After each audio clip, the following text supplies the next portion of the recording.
Valley, one of college football's great traditions. Into Death Valley come the Clemson Tigers a moment ago. Clemson University.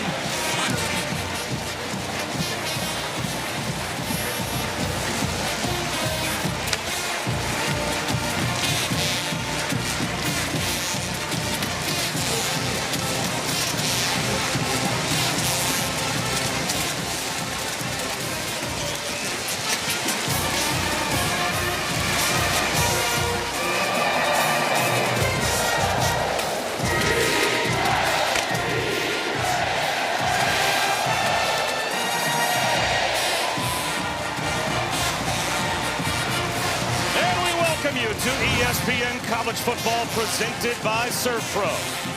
You're watching the ACC on ESPN. It's the ACC home opener for Clemson as they take on Syracuse in what certainly feels like a must-win game for the Tigers. Bob Wischusen here with Louis Riddick. Chris Budden will join us in just a moment as well. Losing on a last-second field goal at Georgia Tech last week, a field storming. Clemson had to chew on that all week, and now we'll see what they have in store for Syracuse. Yeah, look, I think Dabo Swinney, he tried to keep it real simple for his football team. Just make the plays that are there to be made.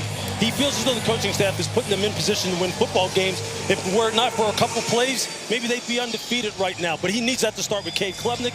He is the quarterback for Clemson. He has to have a clean game. He has to protect the football. And defensively, they need to come out strong in this football game. They need to really dominate the line of scrimmage. Defensive coordinator Tom Allen, he was adamant that the running game needs to be eliminated from Syracuse. Eliminate it, and they need to get after the quarterback. And one of the guys he's challenging this week is T.J. Parker.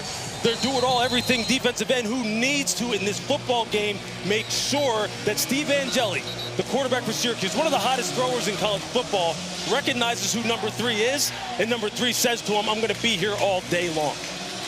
Dabo Swinney was put in a position, and they were well-publicized quotes from his press conferences early this week, of almost defending the history and legacy that he's created at Clemson with 2 losses in their first 3 games, dropping out of the AP top 25. But they'll put that defense out there first. Clemson won the toss and deferred, so Syracuse will receive.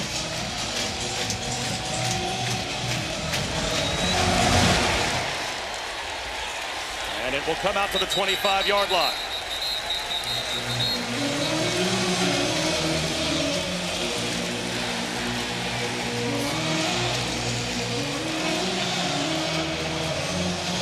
So the pressure now on Steve Angeli. And he has put up tremendous numbers so far this season, Louis. Of course, opening the season against Tennessee, they lose down in Atlanta. Piled up offensive numbers against UConn and certainly Colgate last week. This is a different challenge today. No doubt. He's the one who has to be in control from beginning to end of this offense moving down the field. And they'll try and run it on first down as Yasin Willis returns this week. He had been out with a concussion, so that will be a big help to Angeli to have his bell cow running back. Yeah, Yasin Willis, we saw him week 1 against Tennessee, 6'1", 235. This young man can do it all. He's worked hard this offseason. He's an absolute hammer between the tackles, the speed to go to distance. They got to play some form of complementary football. They haven't been real good running the football. Syracuse hasn't this year, throwing it all over the yard, but he has to be a factor. Willis again, looking for a cutback lane. Breaking tackles, there goes Yasin Willis. Down the sideline into Clemson territory. Oh, what a start for the Orange. Ashton Hampton eventually bumped him out. Just look what they're going to get. This zone blocking scheme, tight end coming across the formation. You see Yasin just stretch it horizontally and then get his foot in the ground and get vertical. That's exactly what offensive coordinator Jeff Nixon needed out of the running game and head coach Fran Brown. They said if they can get this kind of balance, this offense can really ascend to even higher highs. And that's just not a good start for Clemson. 32-yard run for Yasin Willis. That's the longest run from scrimmage so far for Syracuse. They go right back to the ground. This time it's Jaden Hart. And he has plenty of room up the middle. Brought down at the 34-yard line by Peter Woods. That's a gain of 5. You said we needed to concentrate on the line of scrimmage, both sides in this game. This is not the start that Dabo Swinney was hoping for. When I sat 2 feet away from defensive coordinator Tom Allen yesterday, he didn't say like control the run. He said eliminate the run of Syracuse. This is not what he had in mind. They're getting controlled at the point of attack right now. Angeli, quarterback run. Angeli gets to the sideline and has a first down. Wade Woodaz corralled him at the 26-yard line, but that's 8 more yards, and now Angeli's hurt. The Woodaz tackle has Angeli down. They are looking at looks as if his left knee is the issue. Play on the offense.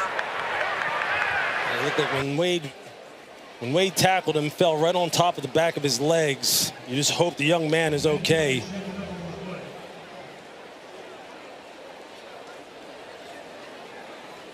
Steve Angeli, number 2 in FBS in passing yards, number 1 in explosive plays. That's a good sign right there. We'll see if he can make it back on the field when we return.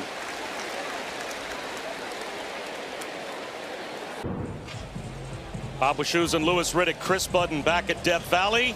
Steve Angeli out of the injury tent quickly. Louis looks like he's only going to miss 1 play. Yeah, thankfully for Syracuse, you see he takes the full weight of Wade Woodaz on that knee on the back of his legs. Looks like he'll be able to re-enter the game. It's a good sign for Syracuse. False start. Ricky Collins in at quarterback. The LSU transfer. All of a sudden, it's a different cadence. Number 75, 5-yard penalty. Chris Budden, you were down there to see the good news of Angeli emerging from the tent. Yeah, when he walked off the field, he immediately told everyone that he was good to go. He ran up and down the sidelines, but the training staff took him into the tent just to double check that there wasn't any significant damage. He only spent less than a minute in the tent before he came back, ran up and down, did some sprints and some jumps, and said he was good. He has to sit a play, though. After the penalty, he tried to re-enter the game, but the ball hasn't been snapped yet. So that false start doesn't erase the 1 play that Angeli has to sit out. So the officials tell Ricky Collins, you have to go back out there and take at least 1 snap. Angeli obviously is set to come back in after 1st and 15. You think it's not that big of a deal for him to miss 2 plays? You can't be moving backwards. They got to maximize every single possession here on the road. Quarterback draw for Ricky Collins. It'll be 2nd down and 13 after he picks up a couple. Sammy Brown made the stop and Angeli back in. You said in the open, this offense has been explosive as far as their ability to produce 20-plus yard plays down the field on the outside. These wide receivers for Syracuse, Darrell Gill Jr., 15, Justice Ross Simmons, number 12. These guys can make highlight reel catches. This ball will be up in the air here soon.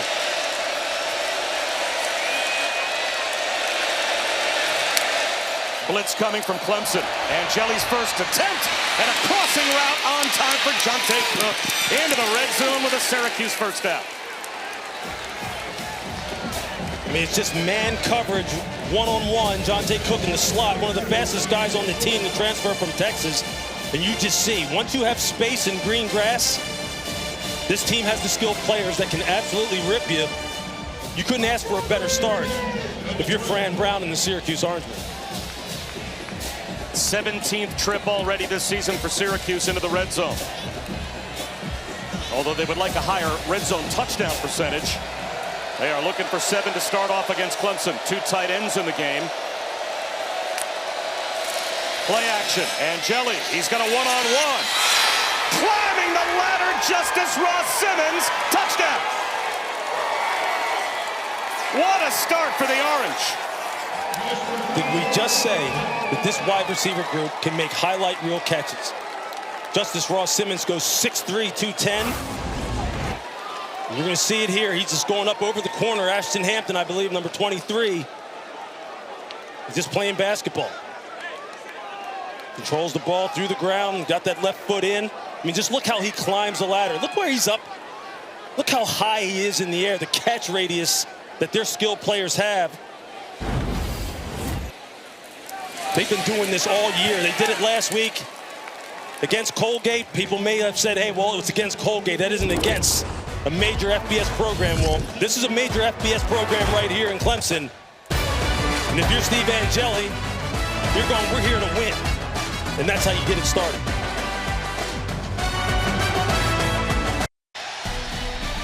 ESPN College Football is presented by ServPro, the #1 choice in cleanup and restoration. And is heart by Salted Caramel Toffee Iced Coffee for only $2.99. Live free, eat Sonic.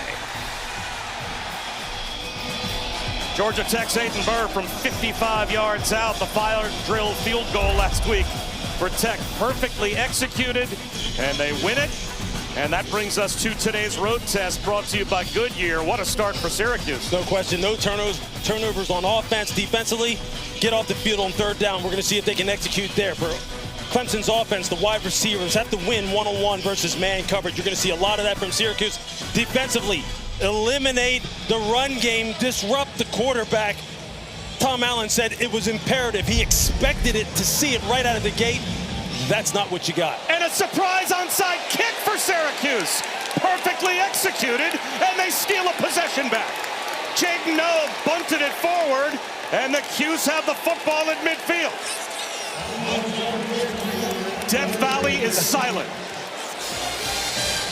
You see Fran Brown, the head coach of Syracuse, is not messing around.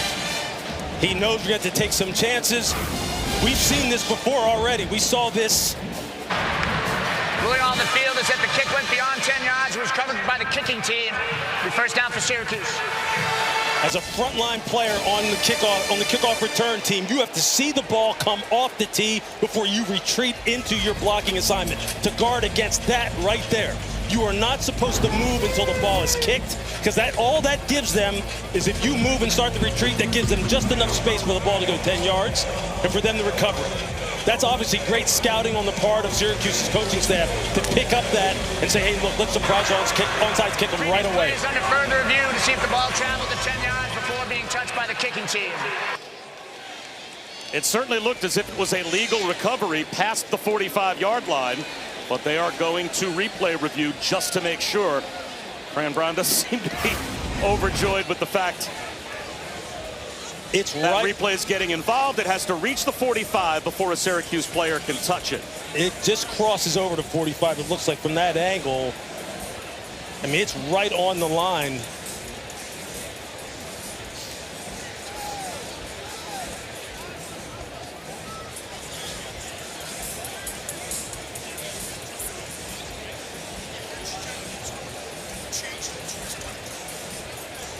Oh, it's right on top of it. How do you reverse that?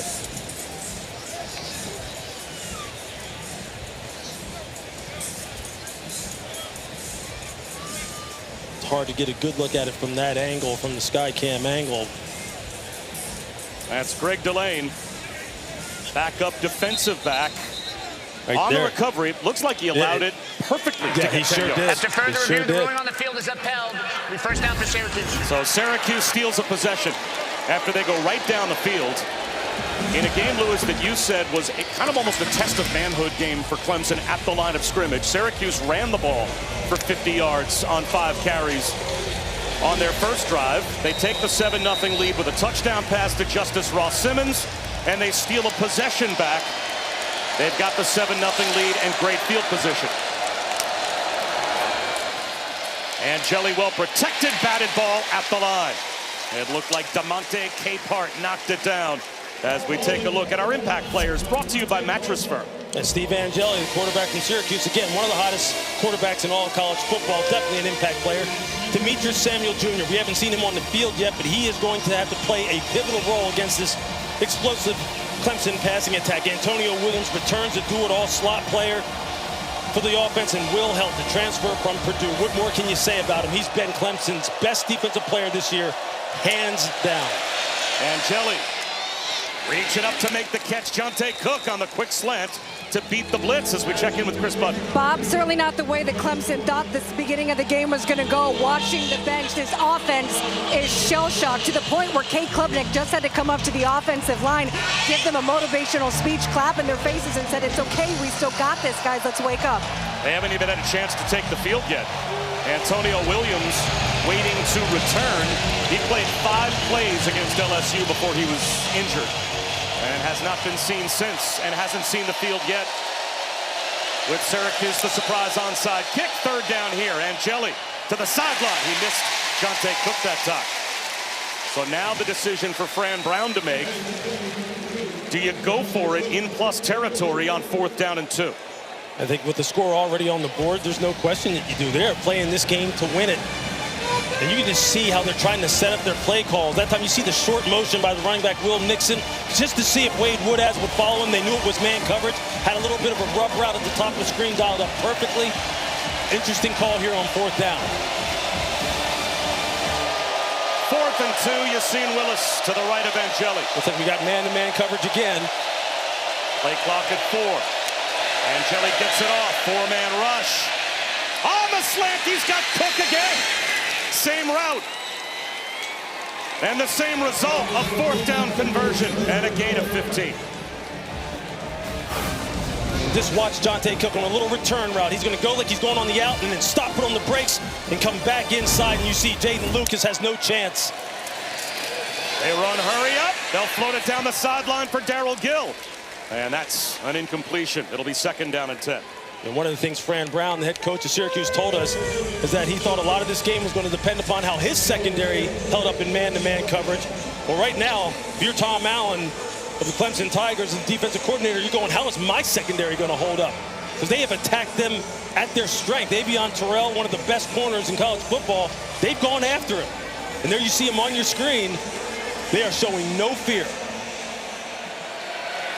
Syracuse ran the ball on the first 5 plays on their opening drive. They've thrown it 7 times in a row since.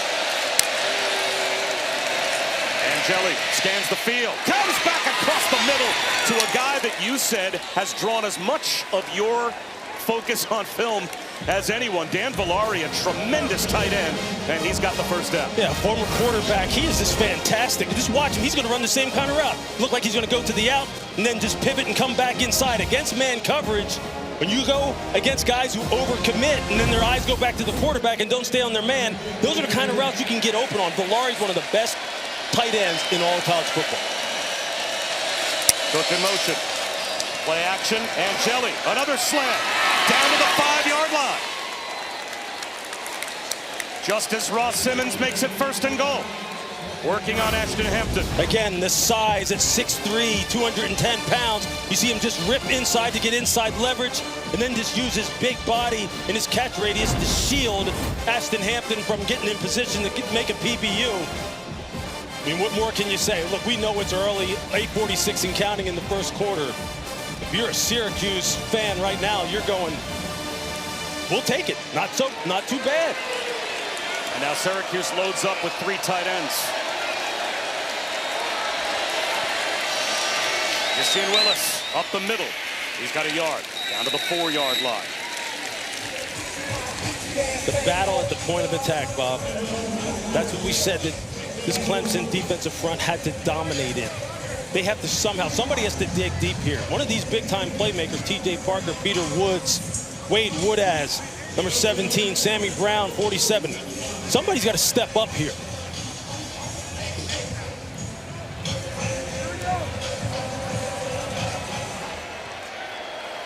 Villari in motion. 2nd and goal. Rolling out Angeli. Batted down once again. It was Woodaz. Now check that. That's Sammy Brown. That got a hand on it and knocked it down to make it 3rd down and goal.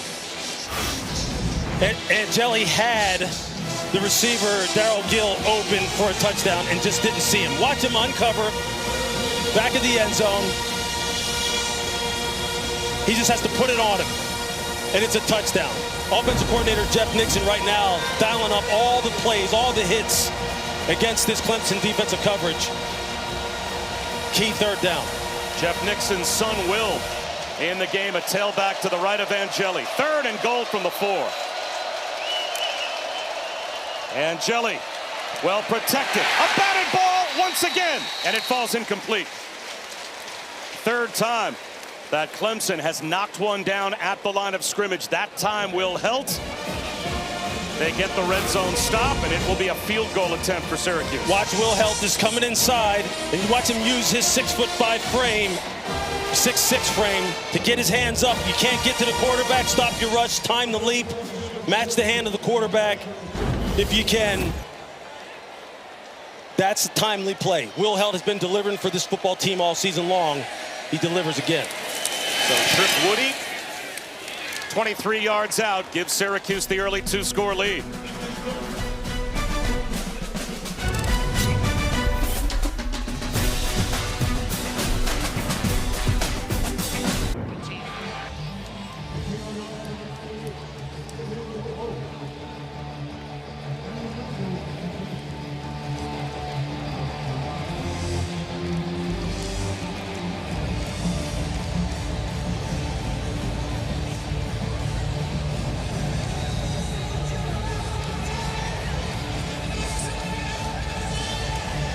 The over-under in that SMU-TCU game, about 110. Fair catch called for by Adam Randall. So for the first time in the game, Clemson has the ball on offense, and Chris Button, they're also healthy again. Yes, this coming at the right time, particularly on the offensive side as they get left tackle Tristan Lee back up front. And then, as you mentioned, Antonio Williams, who's been out after just a couple plays in the opener, is back after dealing with a hamstring injury. I'm told he was a full participant during practice this week. He was at full speed. Now, I've been watching him on the sidelines. It's been over 30 minutes of real time since he's been able to be on the field. He did spend a lot of time on the bike trying to keep that hamstring warm. And we'll see how he is featured early. They certainly want to get him involved as he is their best offensive weapon. And they've been without him for all but 5 plays this year. They'll start on the ground with Randall. Hunting for some running room and not finding much. 2 yards up the middle. Well, Cade Klubnik, he came into the season, Lewis, in the Heisman conversation at the top of a lot of mock drafts as one of the top quarterbacks in college football. Timeout on the field. He's turned it over 4 times against only 3 touchdown passes through the first 3 weeks. And we already have an injured Clemson Tiger as well.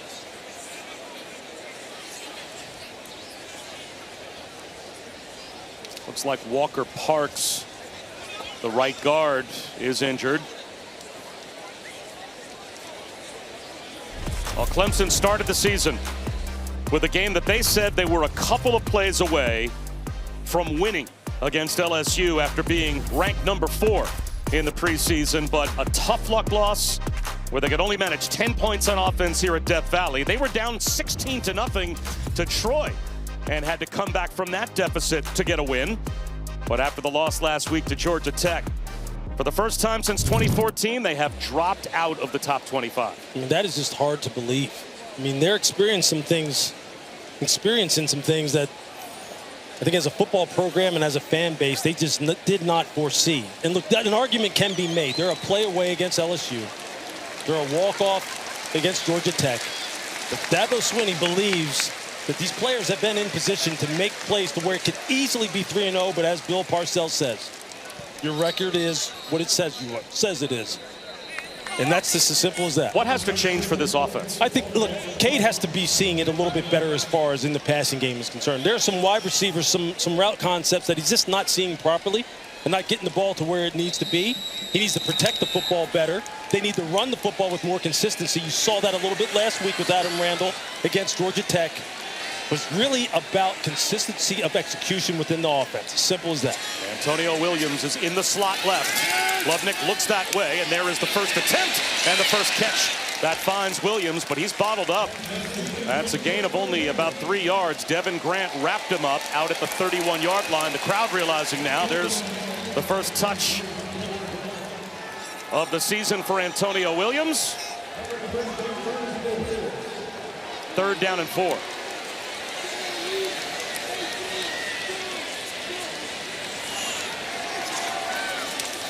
Only a 3-man rush. Klubnik rolls out. Williams again breaks the tackle. First down. Security blanket is back for Cade Klubnik. Yeah, man-to-man coverage. Something that offensive coordinator Garrett Riley said he expects to see a lot of out of Syracuse, and they're running the man beaters. Lots of pick routes, lots of rub routes, trying to get Antonio Williams on track here early.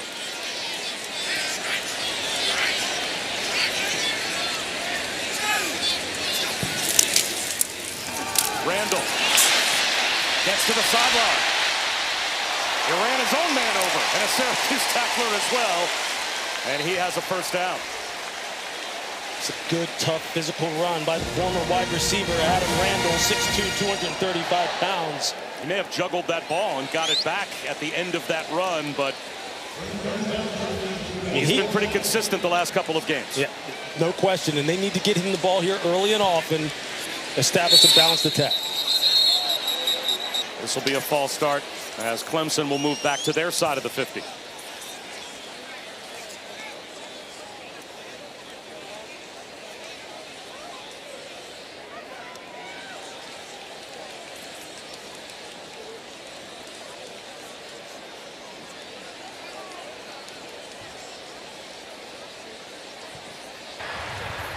Snap infraction, offense, 5-yard penalty, first down.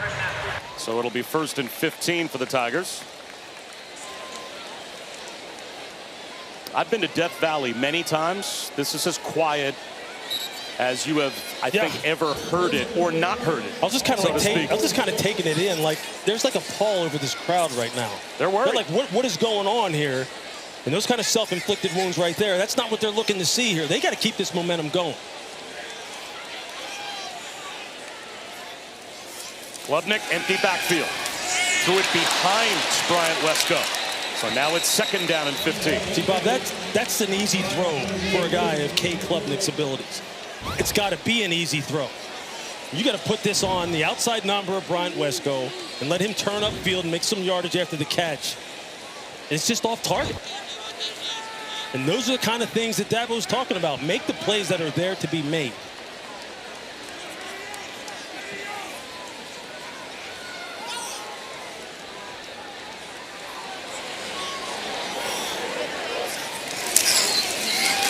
Randall finds a cutback lane, breaks a tackle.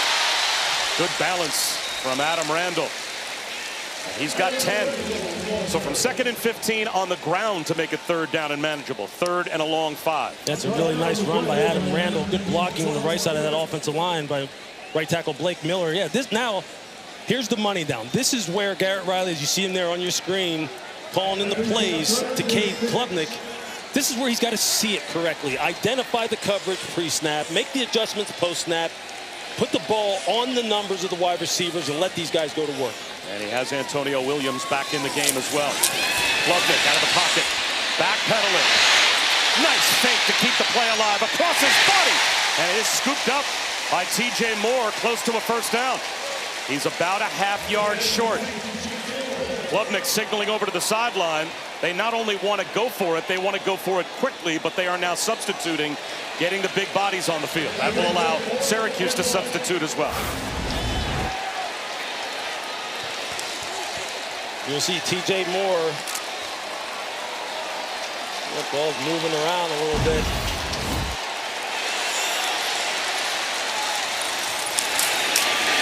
First down. And that's a big man 1st down. And Big Peter Woods, the do-it-all defensive tackle, 6'3", 310, goes in and says, hey, look, let me get in on a little bit of this action. And now here you got a 1st down plus territory. Bryant Wesco. Last week when we saw him in Atlanta against Georgia Tech, he went off in that game. He was the go-to guy. He's the high riser on the outside. Got to get him going down the field. Klubnik takes the screen. Instead, he lofts one. Jump ball in the end zone. Flag out, touchdown. Bryant Wesco. They take the shot, and he wins the one-on-one.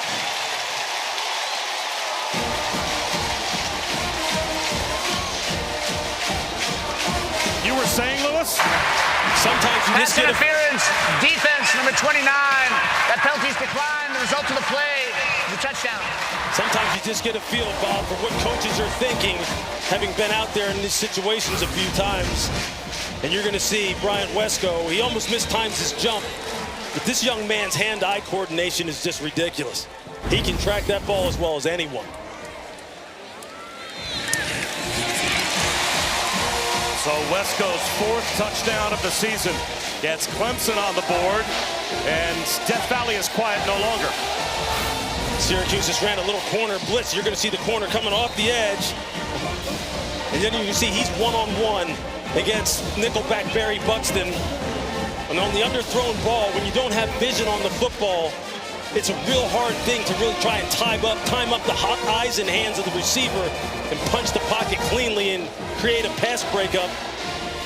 Receiver has all the advantage in that situation. And Brian Wesco is as talented as any pass catcher in college football. That's exactly the response Clemson needed. And how much did Cade Klubnik need that one as well? Because talking to Dabo Swinney, talking to offensive coordinator Garrett Riley, they kept using the phrase, just let it fly, cut it loose, play instinctively, right? Like, go back. Yeah. To not thinking so much, just playing the position. Well, that was, I'm just going to take a shot to my best guy. No question. I mean, just look at this crowd around here, the atmosphere here. There's a lot of expectations with this football program. They come out, play LSU right out of the gate. It doesn't go well. The expectations are still high. These kids just need to relax and enjoy the game and forget everything else that's surrounding what it means to play for Clemson football. Let's take a look at our weekend lineup brought to you by Wendy's. Syracuse with the field goal lead. They've got the football back. And the games that are coming up later on this afternoon and tonight, of course, Florida and Miami, our primetime game on ABC. Coming up next, interesting game between Tulane and Ole Miss, and a ranked versus ranked game in the SEC, Auburn, Oklahoma on ABC as well. And South Carolina needs a bounce back. They get a chance on the road to do that against Missouri. So good games this afternoon and tonight. Yassine Willis goes backwards. There is owning the line of scrimmage by Clemson. That's what they needed. Jaheim Lawson came through first, and he had help. If this is what we're talking about as far as resetting the line of scrimmage, just watch Jaheim Lawson. Look at the penetration. Disruption, block disruption. Play in the backfield 2 to 3 yards on the other team's side of the line of scrimmage. Running game can't get started that way. This defense needs to feed off of the energy that the offense just infused into this stadium. We'll see if they can sustain it. And if you're Syracuse, again, it's about Steve Angeli. Keep them composed. You've shown that you can throw this football. Go back to work. 5-man rush. Angeli steps up down the sideline. Great catch made by Darrell Gill. Did he get a foot down? They will say he did. This is incredible. This is an incredible attempt here by Darrell Gill Jr. Just look at him here. Twist his body around. Watch his right foot. That's a catch. I mean, he has the ball above his head, and he's looking down at his feet to get that ball in bounds. He's been doing this all season. Back to the ground attack. Will Nixon for a couple of yards up the middle.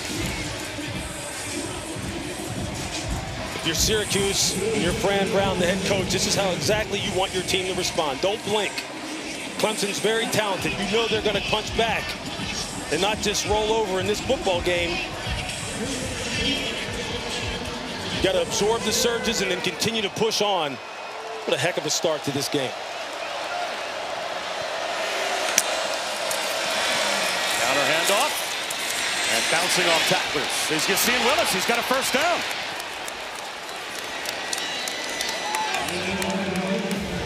That's just a great effort. Yassine Willis. He's a big man. They really need him to play a pivotal role. And you're seeing it already happen here. With Clemson, again, you got to stop the bleeding. You got to figure a way to get some stops, get off the field. Right back to him.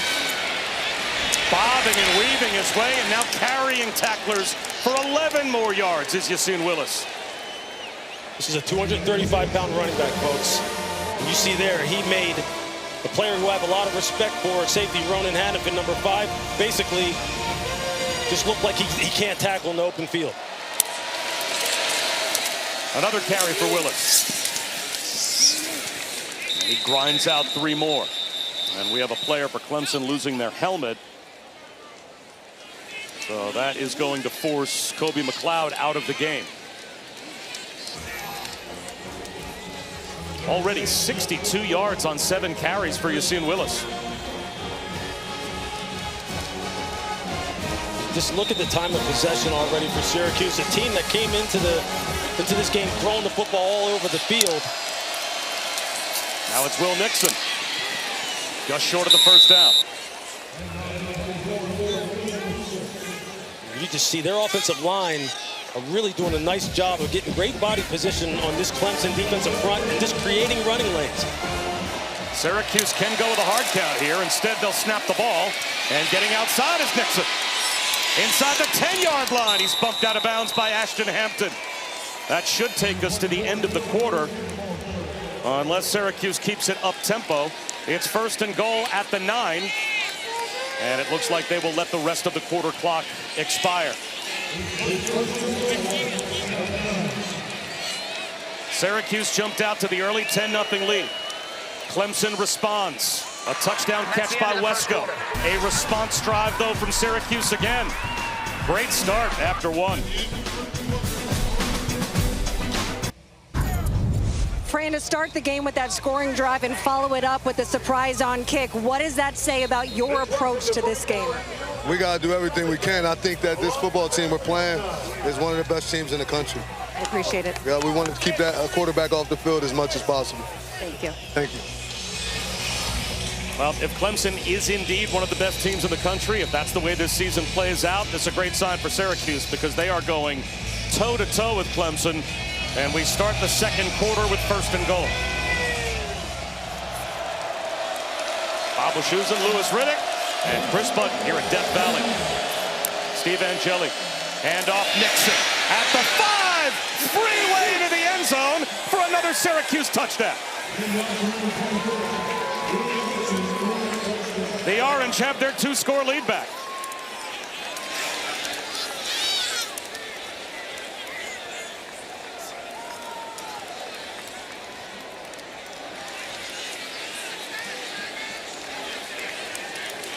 You're Jeff Nixon, the offensive coordinator for Syracuse. You can't do any better than this. He has thrown everything at this Clemson defense, and they haven't had a single answer for it yet. We are 4 seconds into the second quarter. Syracuse already has gone over 200 yards of total offense.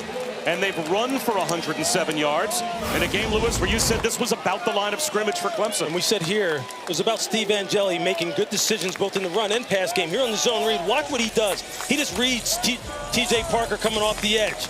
T.J.'s not quite sure what to do. He's trying to play 2 players at once. And Steve just reads him and says, hey, look, if you're just going to hesitate just for a second, I'm going to give it to my guy, Will Nixon. The linebacker who was sitting off the ball in man coverage, wasn't able to get over the top. And there you see Dabo, you just see this supreme frustration. And for Fran Brown, I mean, how can you top this really at this point? They start with a 7-play touchdown drive. They stole a possession back, as Chris mentioned with Fran Brown, with the surprise onside kick to take the 10-0 lead. Clemson answers, but Syracuse answers right back. Although now they kick the ball out of bounds. So this will give, off of the penalty, good field position to Clemson. Free kick out of bounds on the kicking team. Ball be placed in the 35-yard line. Let's check in with Matt Barry.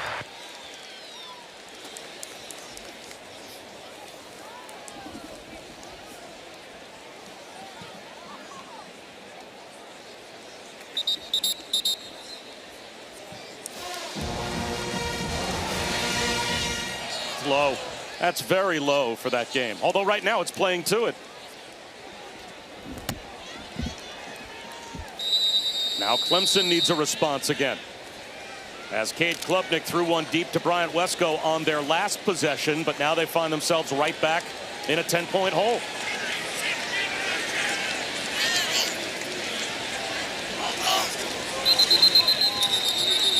Flags at the snap. Self-inflicted penalties. Get a false start on the right tackle, Blake Miller, 78.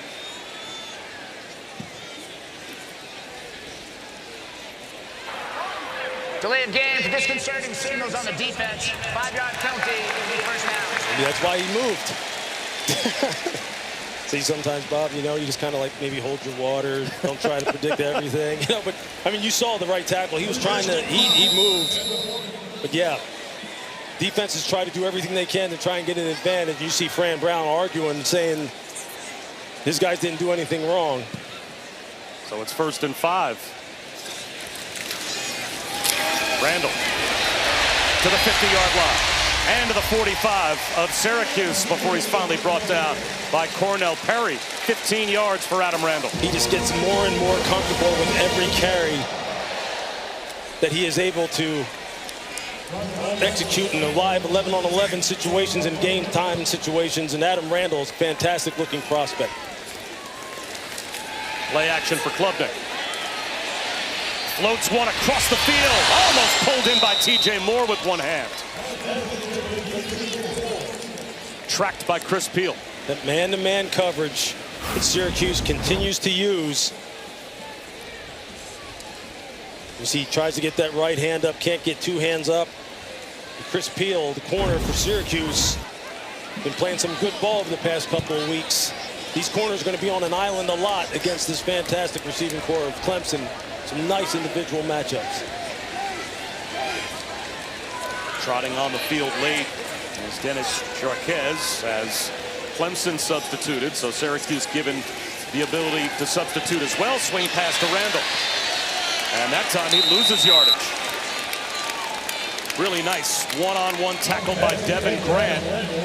That's a loss of 1 to make it 3rd down and 11. That's a heck of a play by Devin Grant. Diagnosing that play quickly, coming downhill. Now they got him in a 3rd and long type of situation here. They've been getting taken advantage of in one-on-one situations in man coverage, 3rd and long. Maybe run a little bit more zone, keep eyes on the quarterback. You know Cade can scramble a little bit. And if you're Clemson, you're trying to get the ball to Antonio Williams, who are you going to here? You need to pick this up. Williams heads up the bunch on the right side of the field. Klubnik looks that way, has all day to throw. Comes back to the near side to Randall, and he is well short of the 1st down by at least 5 yards. He picked up 6.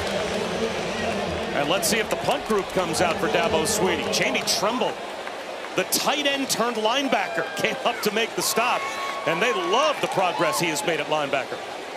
Sure do. You see Tremble, he has got fantastic individual physical traits. 6'4", 222, long, has tremendous get off. They think he's going to be a heck of a prospect in a couple of years. You're going to be hearing early on in the draft. Yeah, Fran Brown said, don't be surprised if in a few years Roger Goodell is up there at the podium saying with the 13th pick in the draft. He sure did. Jamie Tremble, is this ball saved? It looks like it may have gotten across the goal line. I think it's a touchback. Syracuse arguing, but the officials say no. It broke the play. So Clemson could not keep the ball out of the end zone, and that's a break for Syracuse. Oh, they have 2 guys right there. You have 2 players. On the field is a touchback. Just Media tap timeout. it back into the field of play. Your foot comes down on the goal line. It's another mistake by Clemson. ESPN College Football, presented by ServPro, is brought to you by Coca-Cola. Fan work is thirsty work. A lot of the happy, smiling Clemson fans that we had this video of, it was pregame. Yeah. This is time shifted, as you would expect, because back to the offense goes Syracuse. Clemson 1-2 for only the 2nd time ever under Dabo Swinney. They have never started 1-3. Normally, they follow a loss with a win. And here is Angeli down the sideline, trying for a hole shot, squeezes it into Jonte Cook, out of bounds. He thinks he got a foot down, but the officials say no. You see Jonte Cook, who's already made his presence felt, trying to get that left foot down. Oh, it's right on the line. It's the tip of his left foot.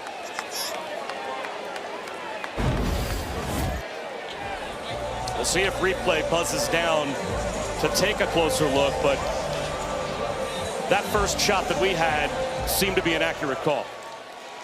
So 2nd down and 10.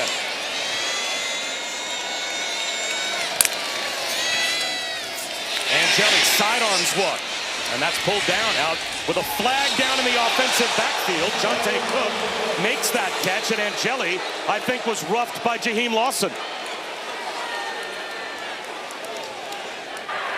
Personal foul, roughing the passer. Defense number 15.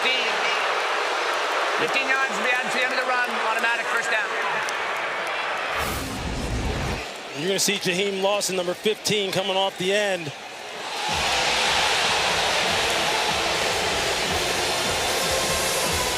Continues to drive him into the ground. I mean, that's close. It's real close. Dabo Swinney screaming at the officials on the sideline as if to say, what do you want my pass rusher to do? That's real close right there.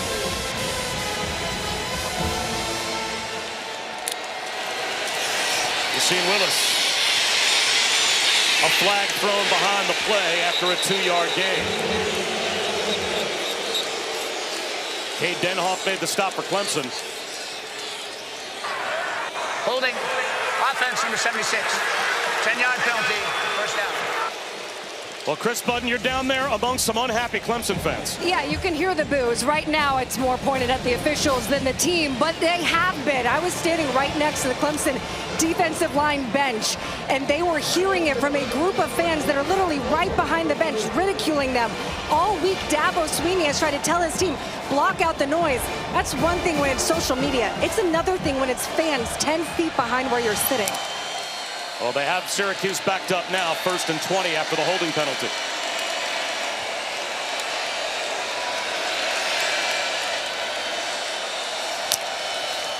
Four-man rush.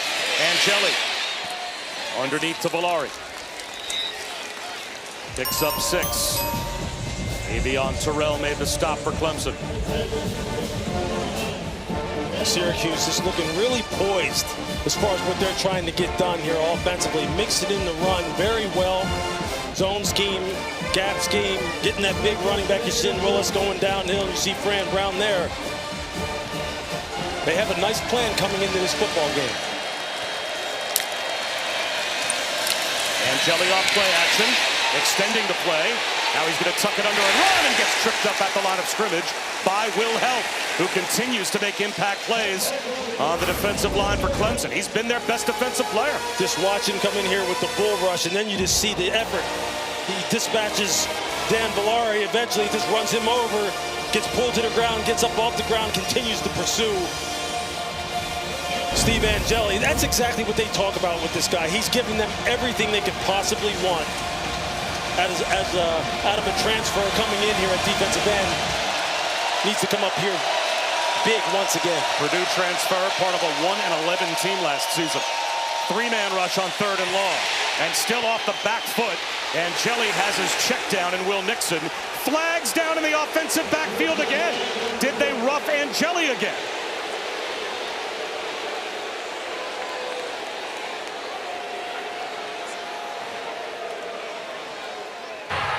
Personal foul, roughing the passer with targeting. Defense number 13, 15-yard penalty, automatic first down. The targeting component will be under further review. This is targeting. It's on Will Helt, and he's done for the day. Let's watch the pass rush. Let's work through this play. That's a tremendous spin move. And you're going to see the contact up around the head and neck. His helmet goes off to the side, shoulder pad catches Angeli right underneath the chin. You see his helmet go up, chin strap up over his nose. Again, helmet off to the side with that contact to the head and neck area. Great pass rush. Well, again, we have our officiating expert, Jerry McGinn. And Jerry, it looks like a lot of the indicators are here. The launch, possible crown of the helmet, Angeli in that throwing motion. Is he defenseless? This might be upheld. So you do have a defenseless player in the quarterback, but I see that the defender, his helmet goes to the side, and I don't really see a launch. I see him going through. I wouldn't be surprised if replay picked this one up at no targeting. Called targeting on the field. Well, it may have saved himself, as we've been pointing out, the head off to the side, but I mean, it's a vicious hit nonetheless. After further review, there is no targeting on the play. Number 13 may remain in the game. However, the foul for roughing the passer will still be enforced. So there's still a 15-yard penalty for roughing the passer. And it looked like he took at least 1.5 steps, maybe 2, finishing on the quarterback.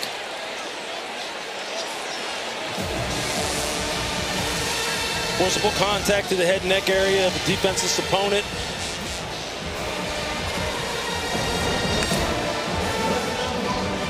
It's a fine line.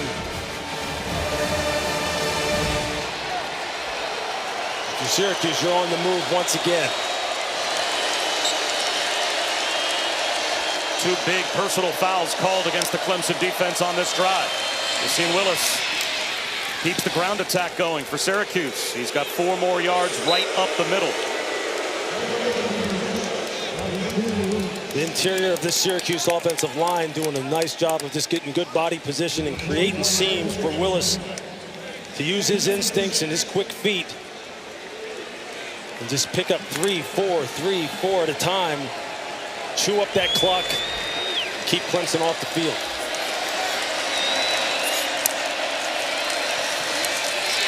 Another creased run for Willis. The secondary has been busy trying to bring down Yacine Willis. 11 more yards.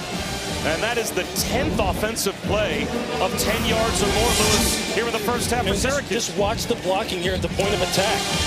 Just look at how they are just getting a body on a body. And there are just creases all over the place for Yacine Willis to go ahead and exploit. And this is against some very good defensive tackles, and Peter Woods, DeMonte Capehart. And they are losing the battle. Play action for Angeli. Lobs one towards the end zone. Caught running under it. Darryl Gill for a touchdown. Perfect placement for Angeli. And Darryl Gill's got another.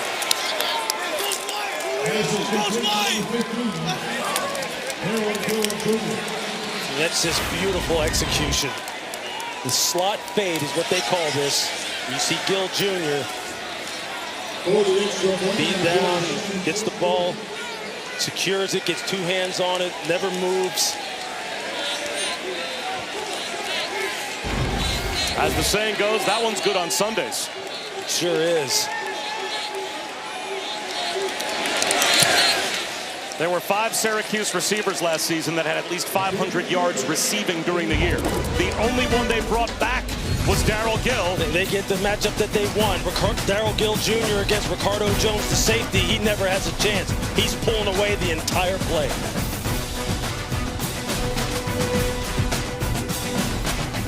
We're back at Clemson, where, Lewis, the Syracuse offense has been all but perfect so far. It's unbelievable, the execution that these young men are putting on display here.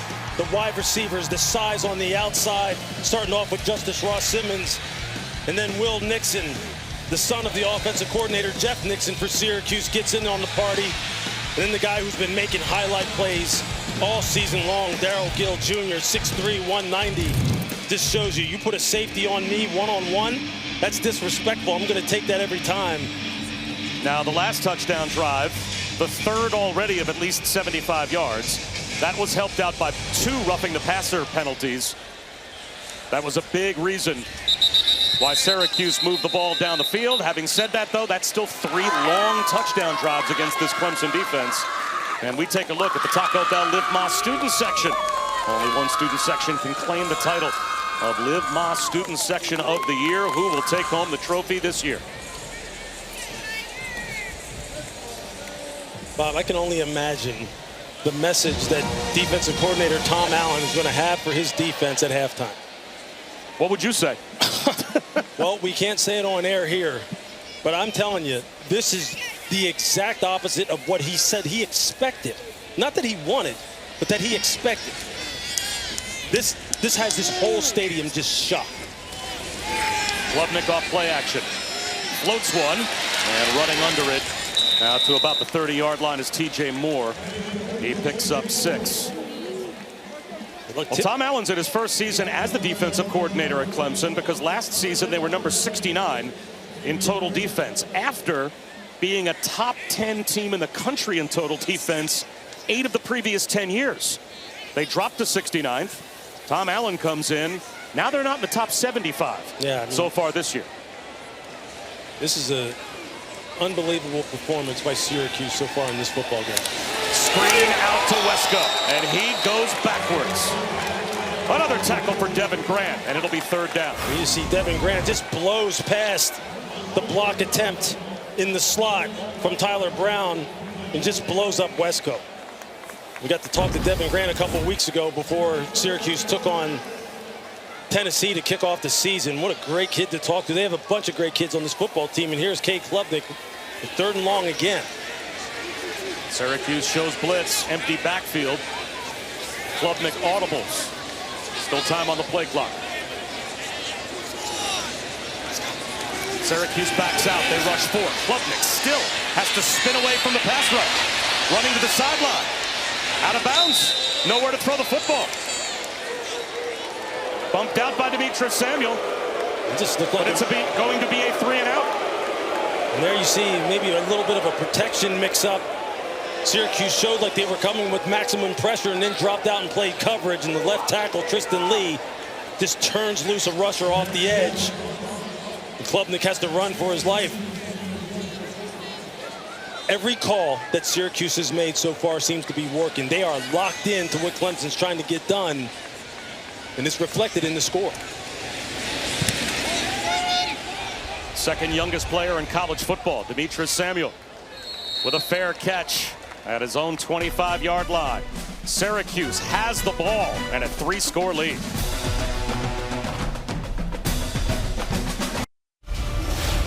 Tonight, John Cena, Brock Lesnar. The world will be watching. Stream WrestlePalooza on the ESPN app tonight. Our first big wrestling premium live event tonight on the ESPN app, and that's the main event. Now, right now, Syracuse in the driver's seat in this game. A 17-point lead, the largest deficit that Clemson has faced so far this season, and they're 1-2. And the Orange have the ball back. Will Nixon turned back after a gain of 1.5 yards. Sammy Brown, another tackle. The ACC Defensive Rookie of the Year last year. Who on the defensive side of the ball is going to create a game-changing turnover, sack, something that really fires up this side of the football and allows them to kind of realize, hey, we're in a ball game here. You got to make some plays. You got to get your offense more cracks at it, get them on the football field. Because right now, Syracuse has their number in every facet. Angeli, swing pass, nice adjustment by Nixon. And it looks like he has a first down and got hit late out of bounds. Ronan Hannafin might have cost Clemson's defense another 15 yards, and he's getting yanked off the field by Dabo Swinney. Runners clearly in the white. Play, personal foul, unnecessary roughness. Defense number 5 for a late hit out of bounds. 15-yard penalty added to the end of the run. First down. You're going to see Hannafin here. You see foot is in the white. Just pull off. The runner's giving himself up. He's stepping out of bounds. Look, this football team right now is becoming unraveled. The leadership structure on the football field has to step up. And it's not going to be Dabo. It's not going to be Tom Allen. It's not going to be Garrett Riley. The players on the field, someone has to take control of what's happening to this football team right now, or they're going to get blown out of their own stadium. Angeli, high throw right through the hands of Justice Ross Simmons. This is an unhappy coach. Watch him on the left side of the screen. There's Dabo Swinney telling Ronan Hannafin, you are in Chateau Bow Wow.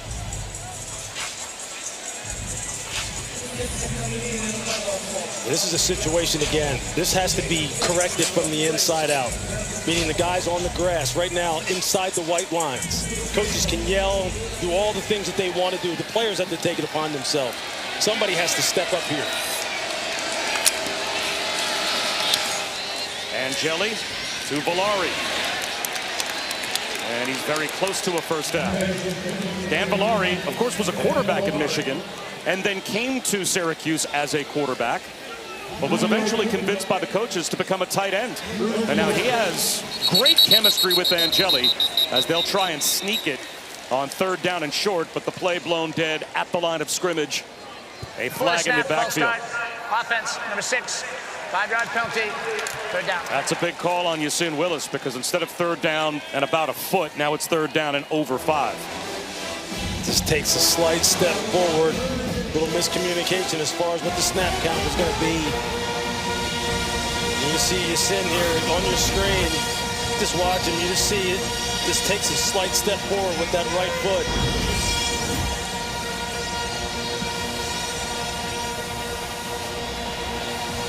The wide receivers for Syracuse have been able to win one-on-one time and time again. Clemson blitzes. Another tipped ball. That's the 4th here in the first half, and Shelton Lewis coming on a nickel blitz was able to get the tip as we check in with Matt.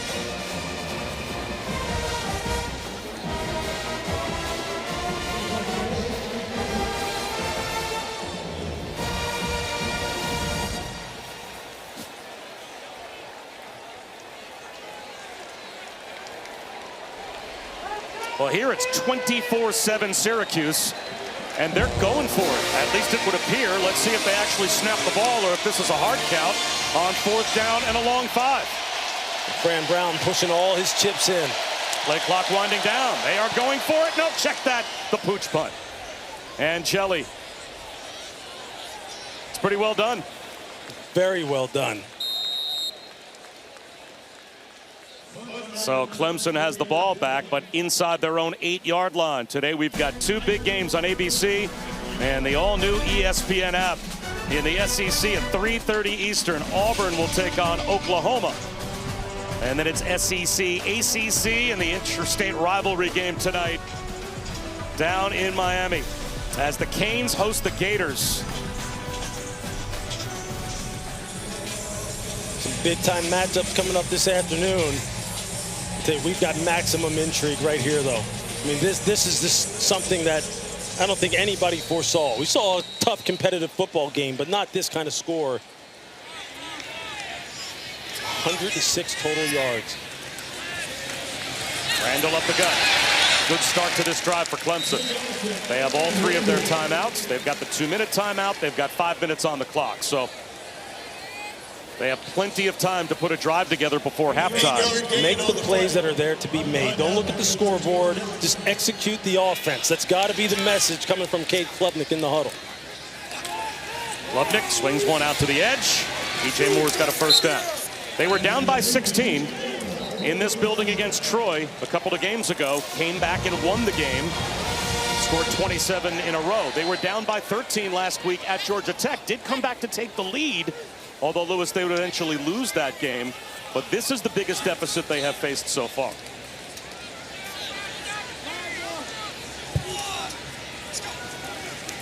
Blitz. Klubnik well protected and delivers a strike to Antonio Williams. Great pass protection. And that gave Klubnik a clean look for 15 yards. Nice job by Adam Randall stepping up. Picking up the 2nd-level rusher. Cade Klubnik seeing the field clearly. Antonio Williams making his presence felt. Nice 1st down pickup. Another blitz. Again, good pass protection. They take advantage again. Here's Wesco.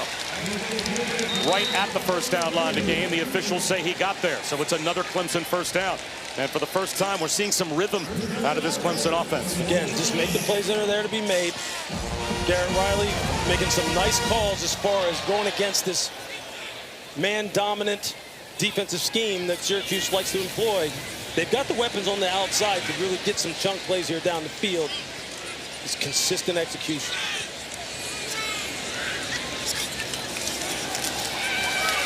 Klubnik, he's got a one-on-one for Cole Turner. Knocked away. Demetrius Samuel Jr., the 2nd youngest player in college football. He only turned 17 in April after reclassifying and joining this roster. Good job of just staying patient, not panicking, continue to try and punch through the catch basket, through the catch radius of the wide receiver all the way to the ground and create the PBU. The teams have targeted this young man. They've tried to get after him. It's going to be that way for him all season long. 2nd down and 10. Another blitz. Klubnik, same side, and this time playing some zone with Samuel. He had backed off of Wesco. You know, it's amazing. Demetrius Samuel, as we said, only 17 years old. He's out on the same defense with David Reese, who's in his 8th year of college football. David Reese, when he was a true freshman in Florida, Demetrius Samuel was 9 years old. I'm out on And the now field they're for injured player of the defense. on the same college defense.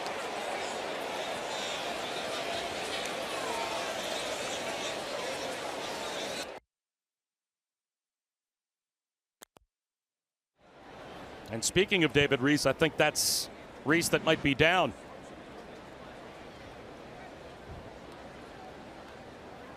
We're having some technical difficulties, which we apologize for, with a little over 3 minutes to go before halftime.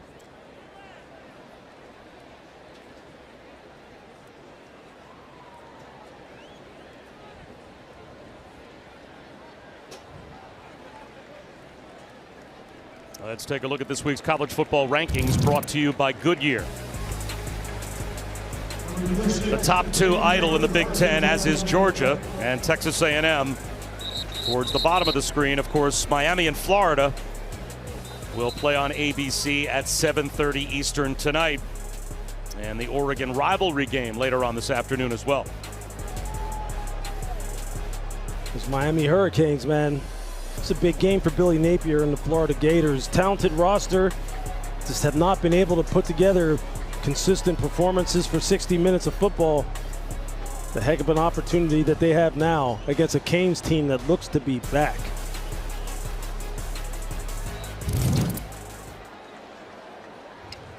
It looked like that might have been Isaiah Hastings that was taken off the field. Reese still on the field for Syracuse. Klubnik, long throw, timed up perfectly to TJ Moore. Now the Clemson touchdown was a shot play to Brian Wesco. This is the first time it seems like there's some rhythm to their passing game, Lewis. Yeah, it does. Syracuse has backed off a little bit, playing a little bit more zone. Clemson just taking what Syracuse has given them. They're going to back off and try and play everything deep to short. We'll throw it underneath. Cade in rhythm, on time, just delivering the football.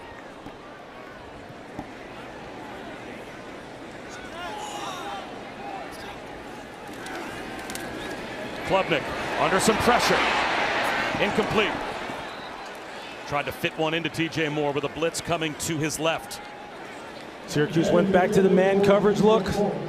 He had Antonio Williams coming open over the middle, but had pressure in his face and couldn't get the ball to him.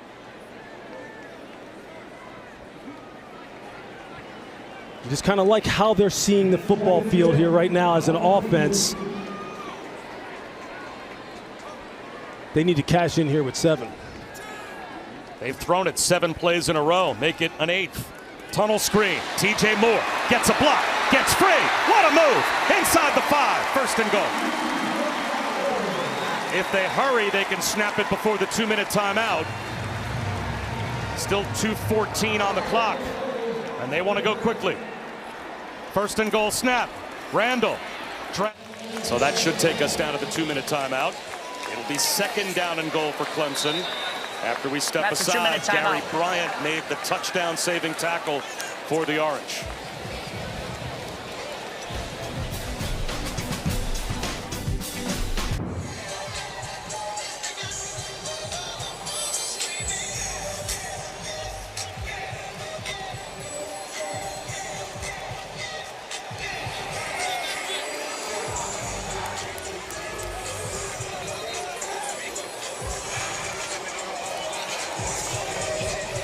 Well, Matt, it's been a terrible start to Clemson season. They are 1-2 for only the 2nd time under Dabo Swinney, trying to avoid their first ever 1-3 start. A touchdown before halftime would go a long way, as they are down by 3 scores, but they've got it 2nd down and goal. Klubnik rolls out. Spun down at the 3-yard line. So it will be 3rd down and goal. Nowhere in the end zone to throw the football. Nice job man coverage across the board by these Syracuse defenders.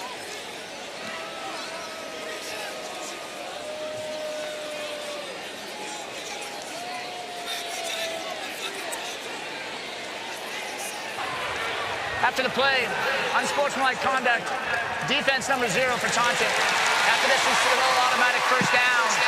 That was the reason we stopped the clock. There's 10-second run-up options. Raheem Long called for taunting.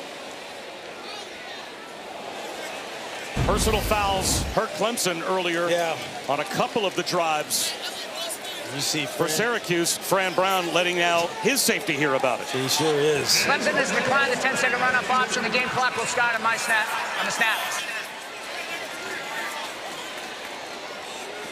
So that makes it 1st and goal again.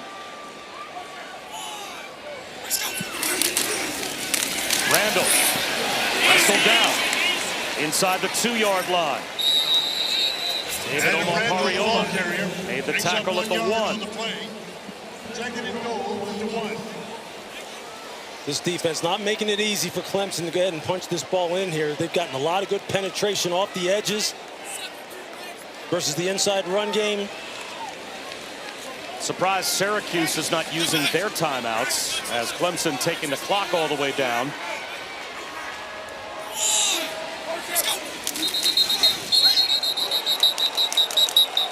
False start on Clemson will back them up.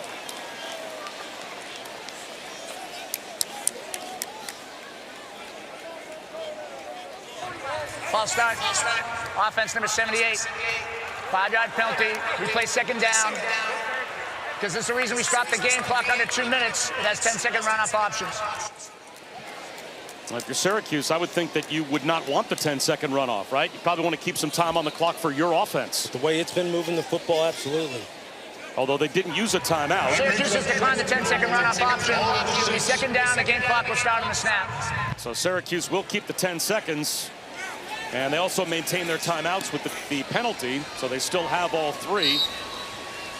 2nd down and goal, but back to the 6.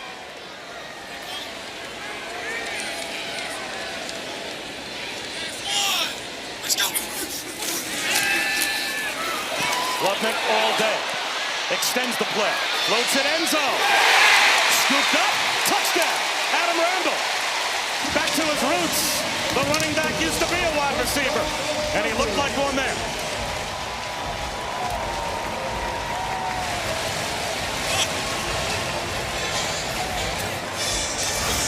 Nice job initially by the Syracuse defense playing man-to-man coverage. You see Randall against the linebacker, Gary Bryant. He just ad-libs on the play as Klubnik is trying to buy time. That's just making a football play. Just making a play when it breaks down out of structure. Exactly what they needed here going into the end of the half. 2nd touchdown pass for Klubnik. So Syracuse still has 1:06 on the clock. They have all 3 of their timeouts. Their lead, once again, though, is down to 10. You're going to see it's just going to be Adam Randall against the linebacker, Gary Bryant, as this play breaks down. And he's just going to ad-lib and adjust his route, running a little halfback angle. He sees that Cade is starting to scramble, puts his hand up, just kind of floats to the back of the end zone. Gary Bryant can't keep vision on him. And here you see it. Syracuse did a nice job of matching all the patterns across the board initially. And this is where quarterbacks have to just turn into playmakers. And the receivers have to make themselves friendly to the quarterback and get open.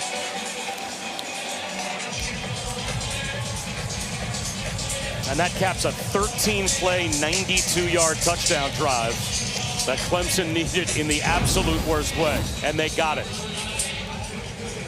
Down 10 points. And they go into the half now feeling as though, look, we're 2 possessions away. Just got to get some stops defensively. Tyreek Hill's going to bring it out. And the freshman scoots across the 25-yard line. Kick off your Week 3 NFL Sunday with the Countdown crew on ESPN. Randy Moss reunites Jamar Chase and Justin Jefferson for a conversation before they square off on Sunday. And our Week 3 Monday Night Football matchup features the Ravens and the Lions. 8 Eastern on ABC ESPN, ESPN Deportes, and the all-new ESPN app. Peyton and Eli once again on ESPN2 as well. You see there, Clemson, that last drive, trying to close the gap here as far as yardage, time of possession, and the scoreboard ultimately. Angeli, screen pass, Ross Simmons. Nowhere to go. Now, the Tigers could use timeouts as well. Timeout was quickly called. Clemson takes its first timeout of the half. Your 30-second timeout. Please just set the game clock to 56 seconds. 056. Thank you. Well, this is a big moment for the Clemson defense. You can feel it, can't you, Lewis? Absolutely, it sure is. Look, they have not played well. They have been beaten at the point of attack. They have made coverage mistakes, communication mistakes. But, you know, you just keep fighting. You just keep digging. You just keep playing the game because there's a lot of time left on the clock. And they need to come up with a stop here, and they need to come out in the second half and keep that momentum going. Syracuse is not going to stop. You know Fran Brown is going to empty the tank. He's going to do everything to keep this team on its heels. And Clemson's going to have to be up to the challenge. This game was in very close danger of getting out of hand for them. Yeah, their defense has had a bad first half against this Syracuse offense. But if you use your timeouts and get possibly a 3-and-out here, the offense would have one more chance with the football before halftime, and they start the third quarter with it as well. Angeli, he has other ideas. Valari knifes up the middle for a Syracuse first down, and that, at least for the moment, stops the clock. The Orange will hustle up. They still have all three of theirs to call. Angeli bobbled and nearly hauled in. Another excellent opportunity for Justice Ross Simmons, but Avion Terrell was there. And these receivers are just so difficult to deal with because of how tall they are. And Terrell does a nice job of finishing the down, reading the eyes and hands, never giving up. It's going to be like that. It's going to be a fight all game long outside, one-on-one.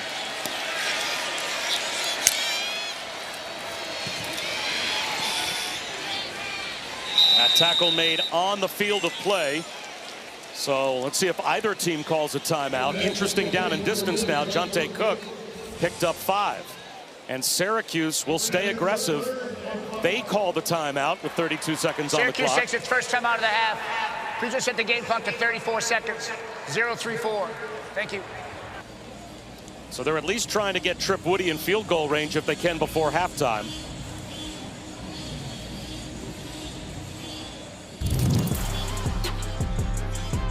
And Steve Angeli going toe-to-toe with Cade Klubnik. He sure is. He has delivered the football accurately. He knows exactly where he wants to go. His wide receivers are winning one-on-one. By and large, he's been protected pretty well. He's taken a few big shots in the pocket. And Cade Klubnik, look, he answered the bell on the last drive. Put together some plays, delivered the football effectively, created on the touchdown throw. These two will be in the spotlight in the second half. It'll come down to which quarterback plays better. Big play here after the Syracuse timeout.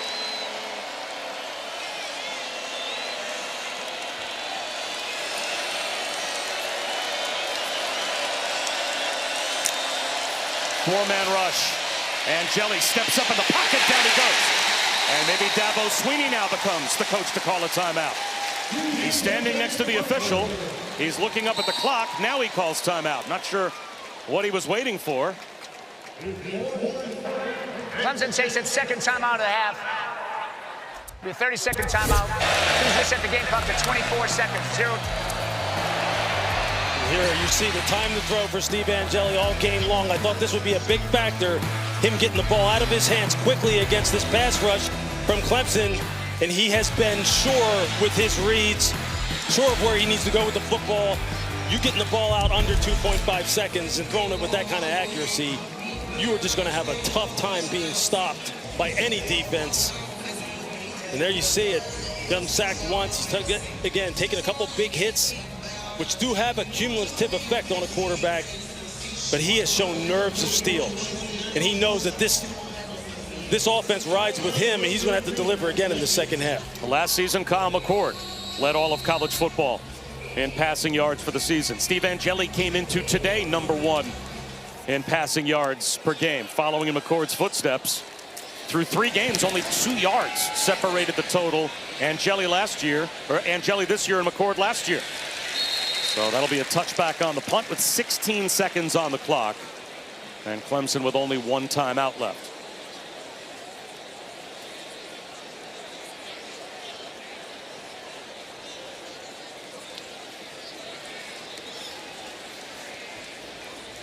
Is that message just as angry a message from the Clemson coaching staff at halftime, even though they're only down by 10 now? I was just about to say, I think Dabo now is going to really try to keep his football team feeling confident, trying to keep them poised. I think the time for yelling is over. This team has responded. They had a nice drive there just previously. The quarterback seeing it more clearly. Got to stop on defense. You got to really kind of emphasize those positive moments and see if they can come out here in the second half and close this gap down even more. Well, they'll give Randall a chance. And he gets through. There goes Randall. They're just trying to run the clock out, and instead Adam Randall pops one. 7 seconds on the clock. They probably have to call their last timeout. That's just poor effort on the part of Syracuse's defense. They relaxed as well, thinking that they're just going to try and run the clock out. They're trying to preserve that timeout by spiking it. 5 seconds on the clock.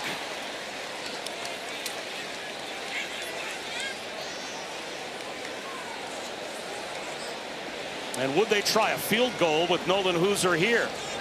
He kicked a national record 66-yard field goal in high school. And he made a 56-yarder last year, which is his collegiate long. And that was to win the ACC championship game. From right here, you're looking at about 58 yards.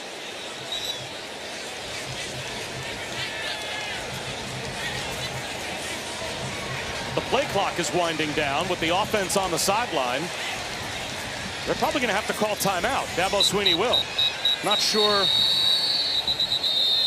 how Clemson was managing things there. Clemson takes its final timeout of the half. Had the entire offense over on the sideline. I guess to try and call up a quick hitter with 5 seconds to draw Hooser a little closer and then use the timeout. Now they use it. And with only 5 seconds on the clock and no timeouts, they'll probably have to send him out here. You can see a few of the coaches on the Clemson sideline go into the huddle and kind of let the coaches know in the huddle that, hey, the play clock is running. We got to get out here on the football field. Don't want to waste this potential scoring opportunity, even if it is just a field goal.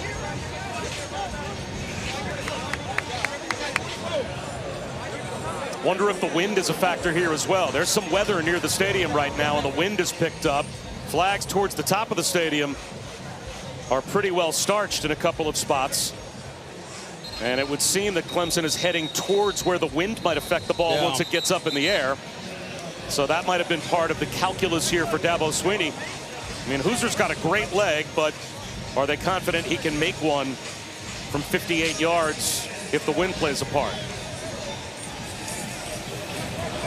They're going to leave the offense on the field. 5 seconds and no timeouts.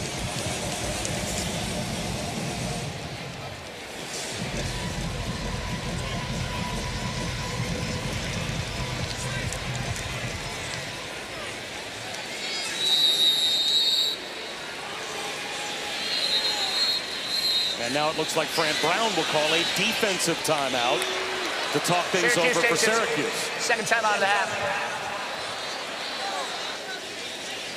You can, in 5 seconds, or I should say in 4 seconds, do a quick one to the sideline to try and draw your field goal kicker a little bit closer. But, of course, they spent that time out a moment ago, so now they have no choice but to work the sideline. Fran Brown is trying to get a look at what the deployment of the wide receivers was going to be, trying to anticipate maybe what they're going to try and get done here, see if they can end this half right here.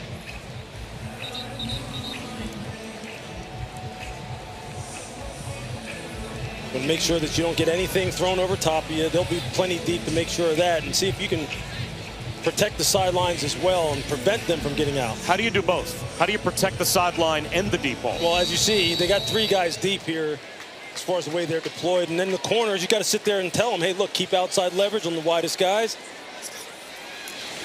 There's Klubnik. There's the quick out. Dropped. 1 second on the clock. And Hooser's taking a walk out to look at his head coach to see if he will send him out. As Wesco couldn't hold that one along the sideline, and now they're going to keep the field goal unit on the sideline, and I guess throw a Hail Mary. And look, a little bit of indecision on the part of the Clemson coaching staff about what they want to do. I think you alluded to it. Are they not confident kicking the ball into the wind? It's not a real clean operation here. Well, now Syracuse, 3 players along the goal line. Klubnik, he's going to throw a jump ball. This will reach the end zone. A 50-50 wrestling match for it. And the officials, I believe, are saying it is a Syracuse interception or an incompletion. Either way, it's not a score. Incomplete pass. That's the end of the first half. And they will say it is indeed an incomplete pass. And it will be a 2-score lead at halftime for the Orange. You see Devin Grant, 23, going up and challenging Antonio Williams. That was close. Let's head down to Chris. Dabo, your offense gets you to within 2 possessions. What will be the message to your defense when you go in the locker room? Well, that's about as bad a start defensively as I've seen. I mean, we have to stop the run. Simple as that. I mean, they just went through us. Now, we did get 2 punts, so it's good to see us settle in. We got a couple stops right there. Offense has had a pretty good rhythm. Just hadn't been able to get the ball. So we get the ball to start third quarter. Got to go make something happen. Thank you. Could be a very important opening second half drive for Clemson as they are down by 10. It's time for the halftime report. Joey Galloway and E.J. Manuel back in the studio with Matt Barry.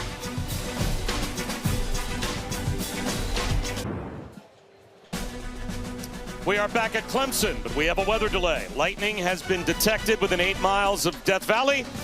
So as a result, for at least a minimum of 30 minutes, we have to wait because you have to have a half an hour go by without a lightning strike or lightning detected somewhere within 8 miles of the stadium. So, for the second time in as many home games for Clemson, there is a weather delay as we welcome you back to ESPN College Football presented by ServPro. You're watching the ACC on ESPN.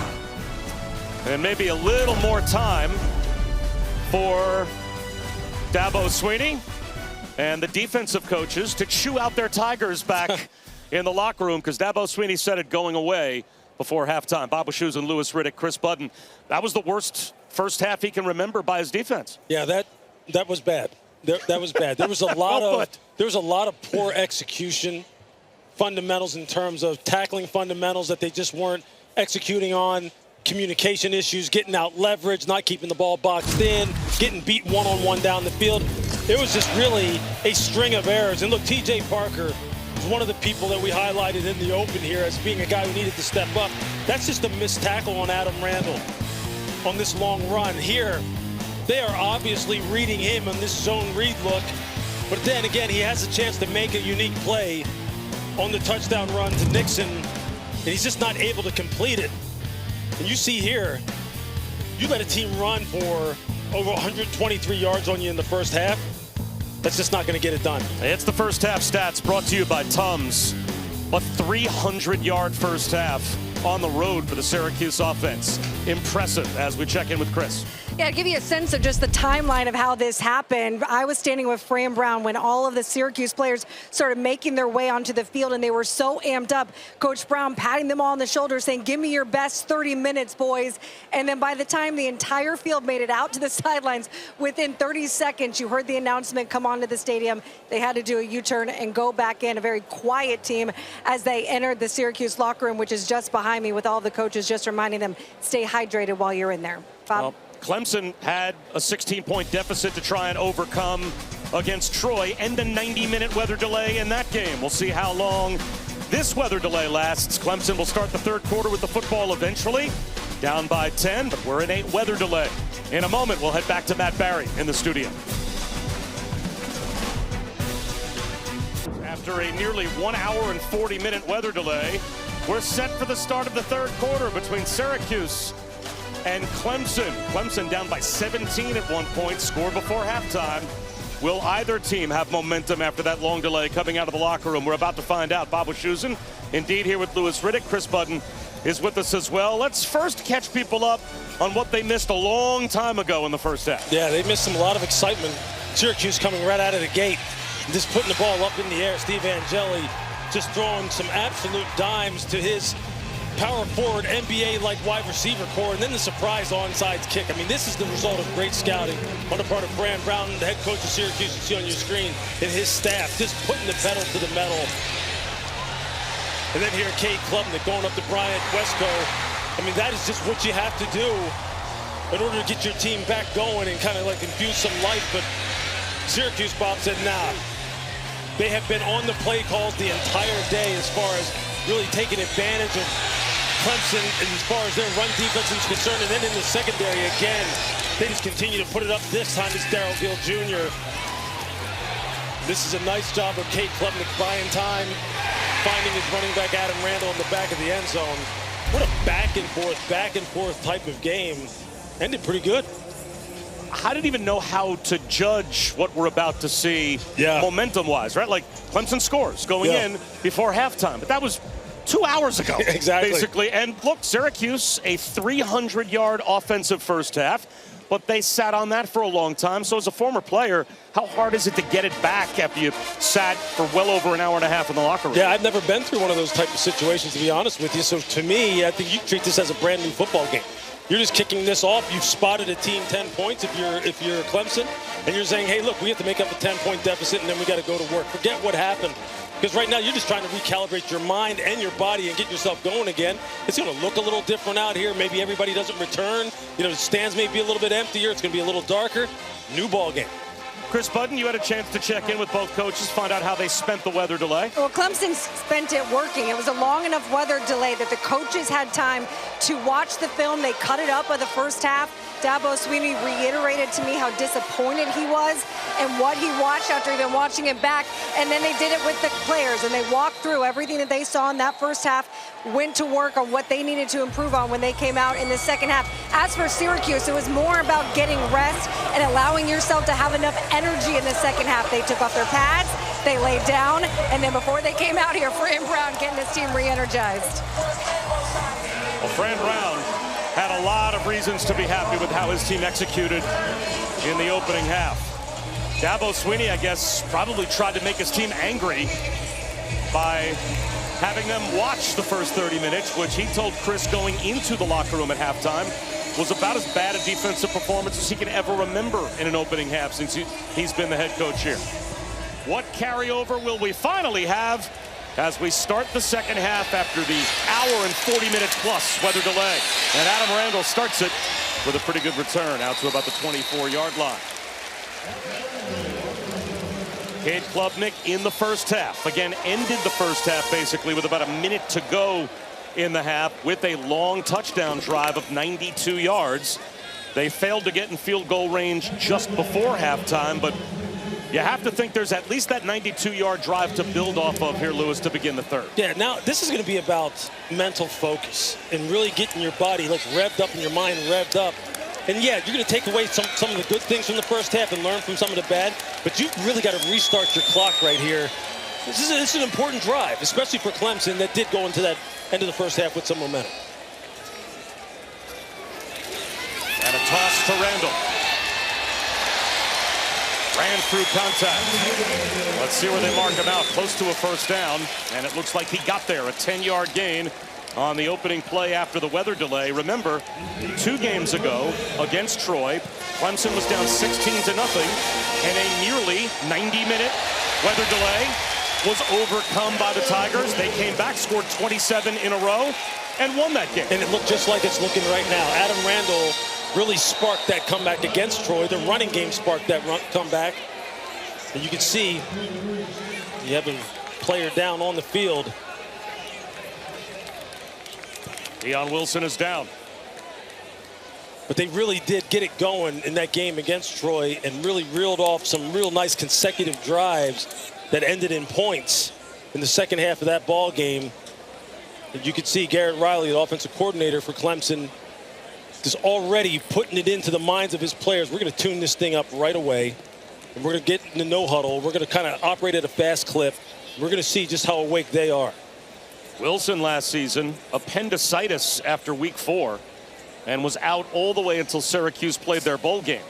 Now he is hurt, thins out potentially the defensive tackle depth that Syracuse has, with Randall on that last carry going over 100 yards rushing. He's up to 108 yards on 10 attempts, and he's got 2 good runs to begin the third quarter. While the trainers take a look at Deion Wilson, we'll remind you WrestlePalooza is our first WWE Premium Live event, and it's happening tonight. John Cena squares off against Brock Lesnar in the main event. Unlock your access and stream it exclusively on the ESPN app with the ESPN Unlimited plan. So 2 legends in the world of wrestling meet tonight. Brock Lesnar is a gigantic human. Is John Cena small? Well, everybody's small compared to Brock Lesnar. Everybody.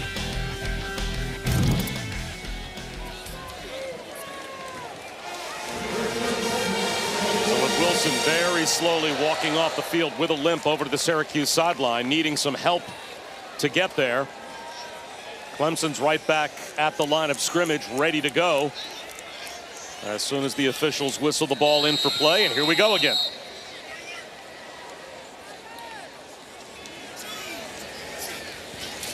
Stick with what works. So far, that's been Randall. Nice cutback. Hammering his way for another first down, it appears. That's another 10-yard carry for Adam Randall. Make it 118 yards rushing. Nice job of just changing direction, getting the ball upfield. Syracuse over pursuing, trying to cut off the outside run. I like the tempo. I like the urgency they're operating with. 4 straight carries for Randall. This time, only 3 yards. Chris Thomas wrapped him up. Bob, they're going right back to the Troy playbook. I mean, this Adam Randall. Let's come off the line of scrimmage. Get the offensive line warmed up. Hit them right in the mouth. Let's just get going. I don't know if that's what they really need, to have weather delays and then kind of think about it and restart second halves, but so far so good. Now the true freshman David Eziamume is in next to Klubnik. Klubnik instead the slant. Antonio Williams lost the football, but it is ruled incomplete. So it will now be 3rd down and 7 after the incompletion. You see the safety Brahim Long with a nice pass breakup. Get that right hand right on the football. Been playing some real good football for Syracuse's defense. Brahim Long, the safety, 6 foot, 185 pounds. This is a key 3rd down here. And Randall back on the field for it. Syracuse showing blitz. They are bringing pressure. Klubnik with flags down on the back pedal. Syracuse, it looks like crowding the line, caused a false start. Now it's going to be 3rd down and 12. Snap infraction. Offense, number 53. 5-yard penalty. 3rd down. So that's on the center, Ryan Linthicum. And now it's 3rd down and 12.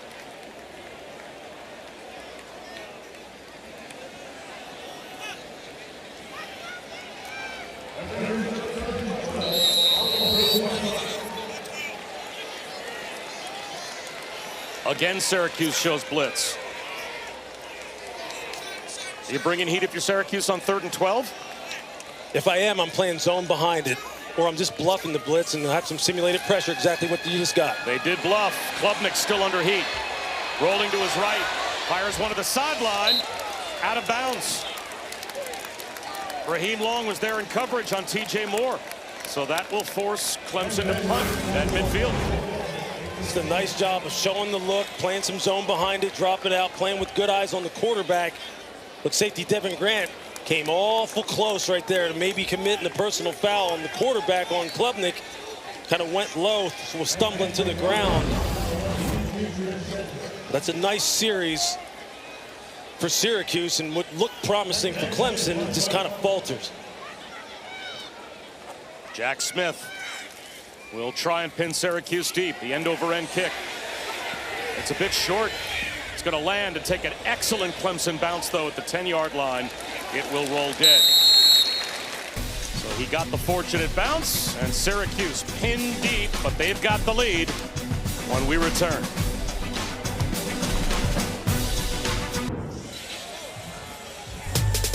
We return with a look at the college football headlines presented by Twisted Tea. Big win for the Red Raiders as they win a ranked game against Utah.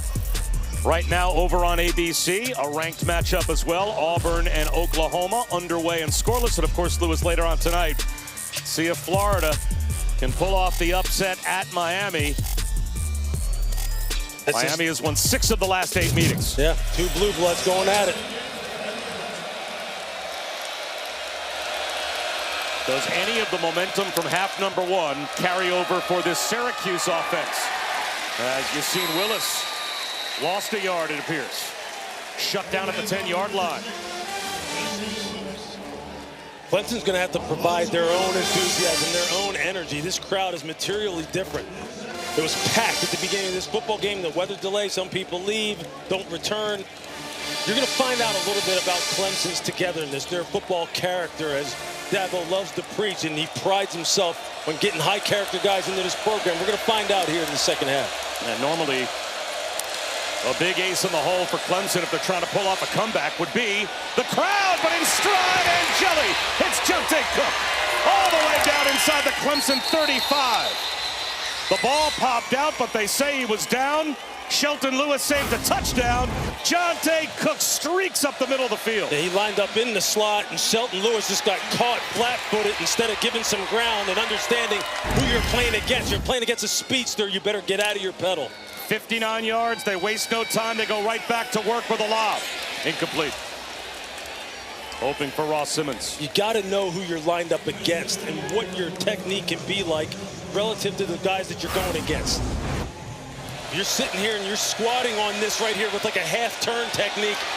I would assume he was thinking he was going to have some safety help over the top.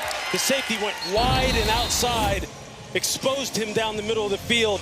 You're not going to win a foot race with Jonte Cook. And this place empty compared to the crowd they normally have, so it was already somewhat quiet. It got quieter. Clemson crowds the line, showing an all-out blitz. Batted ball. Wade Woodaz knocked it down. That's what you're talking about as far as providing your own spark, your own energy. Wade Woodaz just coming off the end. And you're seeing him right here. He's just going to come and stop and put his hands up. I mean, Wade goes 6'4", and when he leaps up in the air, you're never going to get that ball over top of him. Just a smart play. You've seen that happen a few different times to Steve Angeli in this game, getting balls knocked down. 3rd and long.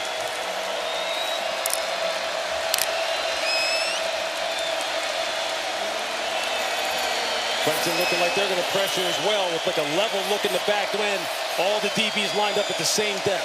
Looks like a zero blitz, and they're all coming. Angeli, diving attempt incomplete. He couldn't hit Ross Simmons. So now do you try a field goal from this distance with Trip Woody? It looks like they will, to see if Syracuse can extend the lead. It's going to be a close to a 50-yarder. Trip Woody won the job in camp. His career-long 38 yards, and that came against UConn last week, or 2 weeks ago, I should say. This one from 49. Certainly has the distance, and it's good. Right down the middle for Trip Woody from 49 yards out. Syracuse extends their lead with the first points of the 3rd quarter.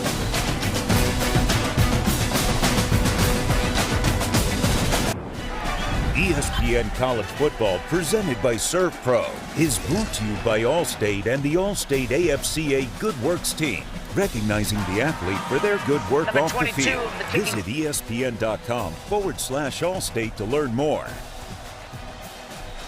The first ever meeting between these two schools back in the '96 Gator Bowl. It was all Syracuse behind Donovan McNabb and Marvin Harrison as they hooked up for 2 touchdowns. As we now bring you our Aflac trivia question. Aflac. Which FBS team has won the most conference championships since 2015? We're going to have that answer in a moment. You know why wait? We had that long delay. Now let's rush things here in the second half. Keep things moving. Do you want to guess real quick? Clemson. All right, good guess. Aflac trivia answer. Aflac. Which FBS team has won the most conference championships since 2015? Said it was a good guess. Hey, Dabo has spoken eloquently about the success he has had. And he termed it like, I believe the fan base down here, look, they expect greatness. That record is a reason why. This season is just one where right now there's a lot more questions than answers. We're going to find out some answers in the second half. Answering the questions he had to answer this week. In a way, it's the most backhanded compliment of all time, but it's just because Clemson is now one of those programs that's not allowed to lose. That's right. Not much for Randall on first down.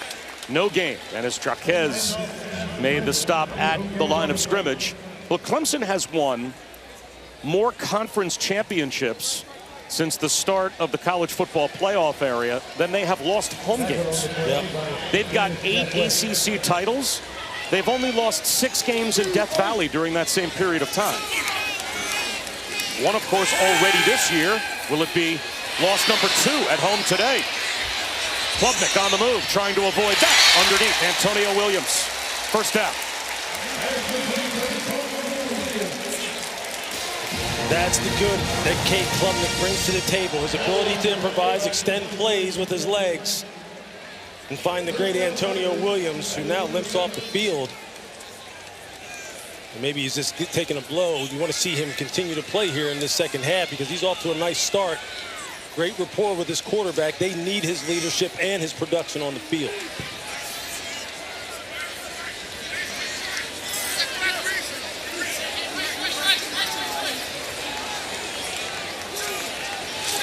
Blitz off the edge. Klubnik throws behind it.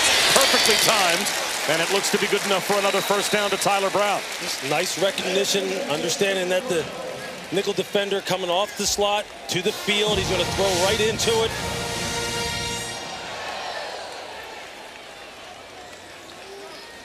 Tyler Brown, another find for Garrett Riley, the offensive coordinator, and Dabo Sweeney. He was recruited mostly by Ivy League schools until Minnesota became his first Power 4 offer. But then Clemson, that was his dream school, and eventually he found his way here. Randall Dobbs ahead. So the former wide receiver turned running back picks up 6. Chris Thomas, again, was able to get him on the ground. Offensive line doing a nice job in that zone blocking scheme, getting some push. Randall continuing to run the ball hard, set him up in second and favorable.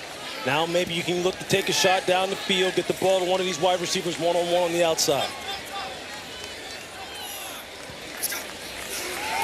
Blitz on 2nd and 4. Long throw outside the numbers. And Olsen Pat Henry was able to make a contested catch. Driven back by Devin Grant. And let's see where forward progress gets him to. Right now they're marking him short of the first down. That's a nice catch by Pat Henry. Devin Grant has been all over the place for Syracuse today. Real physical, a factor on the blitz. Now you got another 3rd and short. Adam Randall is averaging over 9 yards per carry in this game. Syracuse going to bring pressure again off to the field. Klubnik pulls it, makes a man miss, gets turned back. He lost a yard. He faked it to Randall. Devin Grant came through and slowed him up, and Gary Bryant finished him off. And you're going to see Grant's coming off the corner, and he's the one who really makes this play. He's the one that makes Klubnik right now have to stop and start again, and then just pursuit just comes and cleans it up. Gary Bryant Jr., or Gary Bryant III, rather, as they're trying to go for it here on 4th down. Yep, down by 13. Still a ton of time left in this game, 1.5 quarters to go, but in plus territory, 4th down and 1.5 yards. Klubnik to throw for it. There's another blitz. He avoids the sack. To the near side, it's broken up. Antonio Williams could not haul it in. Guess who? Gary Bryant III put a shoulder into Williams, and Syracuse a takeaway on downs. And who was it this time, though, that disrupted the play? The guy we talked about in the first half, Jamie Tremble. They leave him unblocked, and now everything just gets distorted and turns into an ad-lib type of play. The quarterback trying to find someone down the field. The ball is behind Antonio Williams, and there you see Jamie Tremble and Fran Brown celebrating. Remember that name, Syracuse fans. Jamie Tremble. He is going to be a future star for your program. I don't normally see a tight end wearing 82 as Nixon into the wash for 1 yard. But he's a tight end by trade. At least now he's a linebacker. Maybe he'll hold on to that 82 and just wear it as a linebacker. Hey, great Alan Page wore 88. as a down lineman for the Minnesota Vikings. That kid has a bright future. Bright future. And there you see the effects of pressure on quarterbacks and how it throws off the timing and the rhythm of everything you're trying to do. Even if you don't sack the quarterback, pressure is production. You could see the emotion from Fran Brown. Does he love coaching this team or what?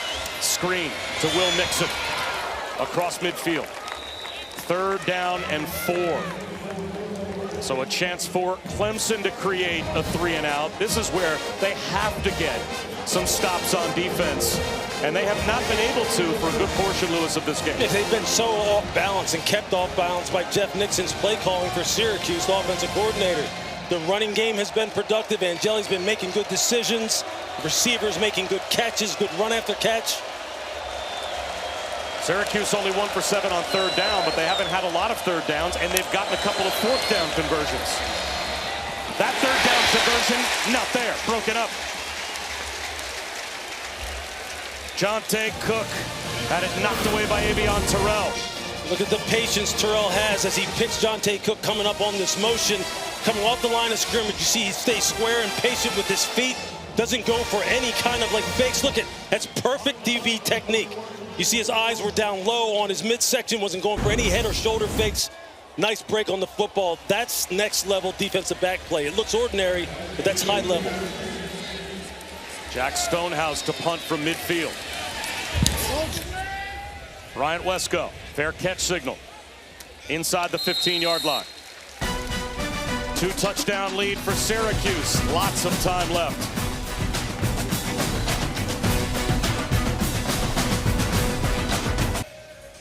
Let's take a look at today's More Than a Home team, brought to you by Cracker Barrel. Well, look at the column on the right. The last 4 seasons, 2 ACC titles and a playoff appearance. For 95%, Lewis, of college football programs, they would be thrilled with that accomplishment over 4 years. The column on the left, though, that was the prior 6 years. And when you're comparing it with what they did from 2015 through 2020, panic sets in fast when you start off 1 and 2. Yep, victims of their own success. They start this drive with Randall driven back, and that's why Dabo Swinney had to say, look, we've won our league 2 out of the last 3 years. We went to the college football playoff last year. Yes, it's been 5 years since we played for or won a national championship. If that means we stink, I guess we stink. But they are now, because of their accomplishments earlier, in that kind of 5% of college football programs, maybe less, where it's just expected they're going to be in the playoff and competing for a title. Lovnick well protected. 1-on-1 for TJ Moore. What a catch, and a flag out as well. He had to fight his way, appears, through pass interference from Davian Kerr, and still made the catch. It's nice play strength by TJ Moore. And another defensive tackle down for Syracuse. Defense number 10. The penalties declined. Stop the play, 1st down. Chris Thomas is hurt. Syracuse getting thin at the defensive tackle position. Nice initial phase by Davian Kerr as far as getting a good jam at the line of scrimmage, but then just decides to grab TJ Moore for no reason. And TJ Moore is able to fight through that illegal contact and make the catch. You see Chris Thomas down on the field. And we saw Deion Wilson limp off earlier as well. So we also have Adam Randall averaging over 8 yards per carry. And you're thinning out the defensive tackle core for Syracuse. Trying to stretch out that right leg. Our ACC football lineup continues tonight. ACC Network. This afternoon, it's Florida State, Kent State first. That game is now underway. And then we'll cap the night with Virginia hosting Stanford. Both games also available on the all-new ESPN app, so you can watch anywhere.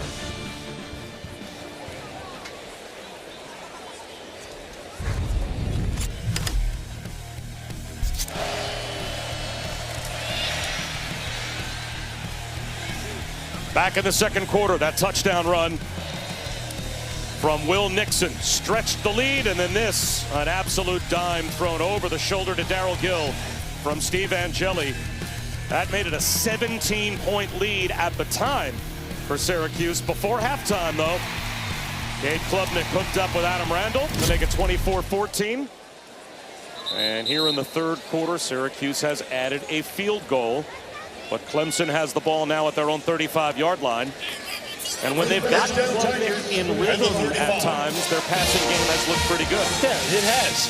It has, and he's made some plays outside of structure as well. It's just going in spurts. You know, it's not been able to be sustained. They got to get some points out of this drive, but Syracuse has been playing some very good defense. Jet sweep. Tyler Brown to the 42-yard line. 7 yards on the end around. And it's good to see defensive tackle Dion Wilson Jr. back in the game, so they're not too thinned out at defensive tackle. You know they should continue to get a steady dose of Adam Randall. You see Wilson Jr. there on your screen. They need that size inside because this running game has been gashing them some, and they don't want that to become a problem.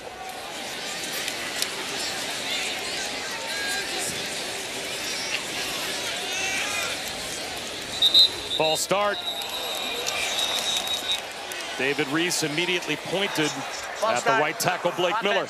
Number 78, 5-yard penalty, second down. And Blake Miller knew it. He is in the top 6 all-time in Clemson history in snaps played at over 3,100 at this point, but he just cost his team 5 yards. That makes it second down and 8.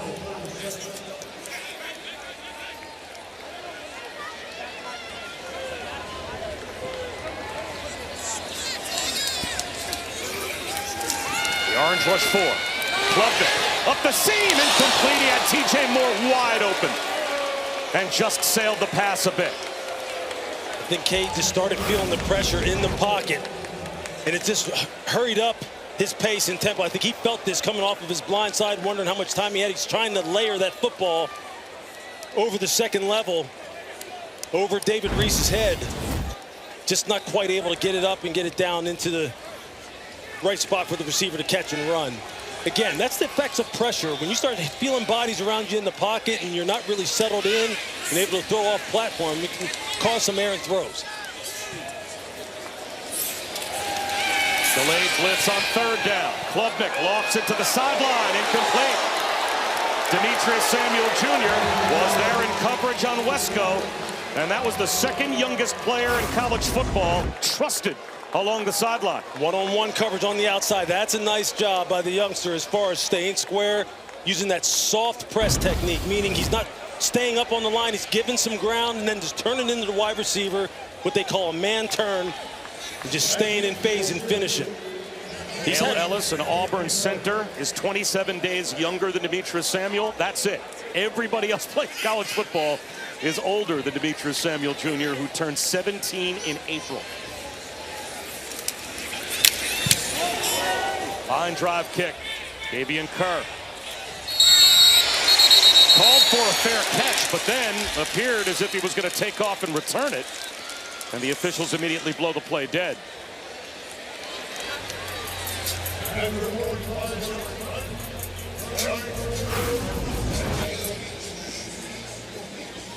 It's a real... That was a very subtle signal, if there was one. It was kind of weak, and you can see why maybe Ronan Hannafin wasn't quite sure what he was getting back there. It's a nice job by Kerr of holding on to possession of the football.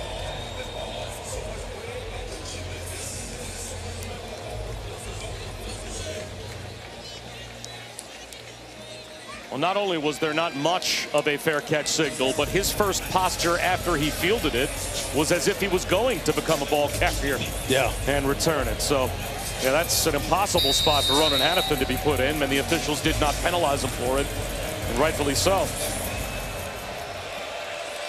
If you're Syracuse, you're thinking, let's put one of the nails in the coffin, so to speak, and get a score right here. A jet sweep of their own. And the seas part. Jonte Cook with all kinds of running room. That's just great ball handling on the part of Syracuse. Faking the dive. You have the jet sweep coming around. You get a good kick out block by the left tackle.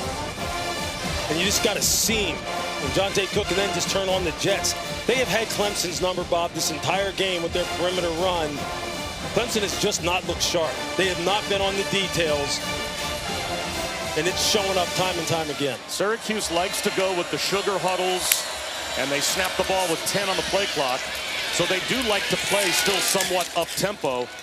after a 3-yard carry by Willis. At what point, though, in this game with a 2-touchdown lead, as we near the end of the third quarter, Lewis, would you start to slow things down and say, hey, let's not snap the ball until we're inside of 5 on the play clock and try and use as much time as we can? Does your, like, where does your philosophy change to that if it does? I think if they get a score here and they go up 30-14 or punch it in for 6, I think there's no doubt that Fran Brown, then the head coach, you see him having a good time on this sideline. I think then he gets on the headset with Jeff Nixon, the OC, and says, let's slow this thing down. Time is on our side. Oh, they did take the play clock down to 7 there. Angeli on a rollout. He'll tuck it under and get eaten by the turf monster. Score 1 for the Fields. And is that a non-contact injury to Angeli? He's down. He got his foot in a really weird situation. Timeout on the field for an injured player to the offensive team. Well, that's the same knee, I believe, that was rolled up on earlier in the game. The opening drive, he left for 1 play and was able to come back. There is a brace on that leg, and he looks like he is in some pretty significant pain. Sure does. Left foot planted in the ground at a real awkward angle. He initially grabbed the back of his calf. Down near his Achilles, down near his ankle, but it's hard to tell. The rain has stopped, but we did get a little bit of rain for about 20, maybe 30 minutes during this third quarter. And that might have slicked the field up a bit. They're going to help Angeli up. This is a much different situation than what we saw in the first half when he got to the injury tent, trotted off the field, quickly emerged. He's not putting any weight on that left leg. He immediately, like I said, grabbed the mid to lower left calf. Left foot, he was trying to keep his balance and turn upfield. Just watch his left leg, watch that left foot, how it hits the ground right there.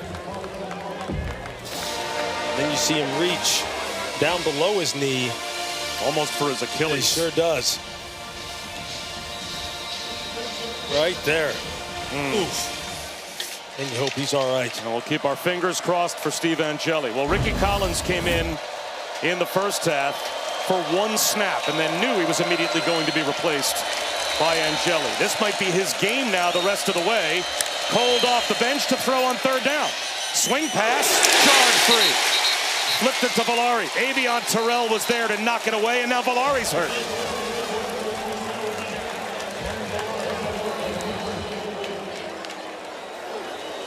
Nice read by Avion Terrell. You're talking about the quarterback and then maybe the most consistent offensive weapon in Villari. Both hurt on back-to-back plays. Good to see Villari up. Hopefully just the wind knocked out of him as he leaves the field, but it will be a punt for Syracuse. You see Avion Terrell, he reads this immediately.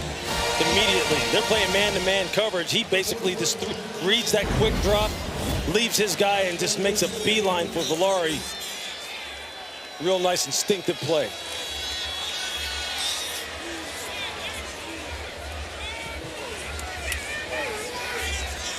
This is the 4th punt for Syracuse. And it's been a tremendous year for Jack Stonehouse. And he'll bounce this one inside the 20-yard line. And he gets a little bit extra. If Stonehouse had enough attempts this year, he'd be the #1 punter in America, averaging close to 53 yards per kick. Well, ESPN supports the College Football Playoff Foundation's Extra Yard for Teachers Week each year. We celebrate great teachers across the country who have inspired so many of us. Nominate a great teacher in your community by visiting cfpfoundation.org as we go down to Chris. Yeah, for Fran Brown, his teacher, also his coach, his offensive coordinator / head coach in high school, Mark Peace, really changed his life because Fran Brown didn't have a father figure growing up. His mom had him when she was 13, and Peace became the closest thing he had to a father. In fact, he still calls him Pops. Fran stayed with him one summer. He said, for the first time in my life, it was like I was having family dinners together. I was getting an allowance. I learned what it was like to have structure. He taught me how to love when things got hard and that it was okay to be vulnerable. Adam Randall just coughed up the ball. Did Fran Brown's defense get a takeaway in the red zone? They think they did.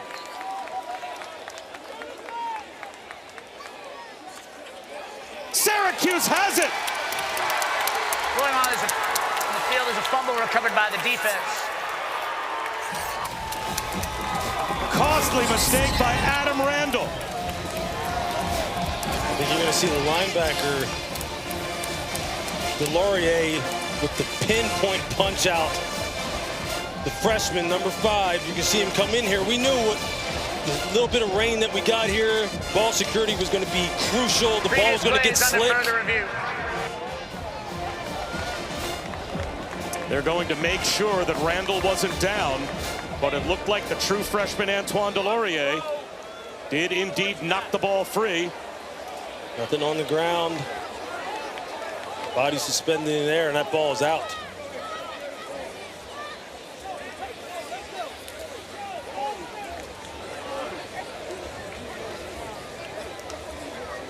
It was ruled a fumble in a Syracuse recovery on the field. Defensive players have become so good at doing this. Timing out their punch, especially when a ball carrier is in traffic, doesn't see you coming. Maybe you see he doesn't have the ball secured in the pocket, and they can get this thing out with amazing efficiency. The field is upheld. It'll be first down for Syracuse. Syracuse gets the takeaway indeed.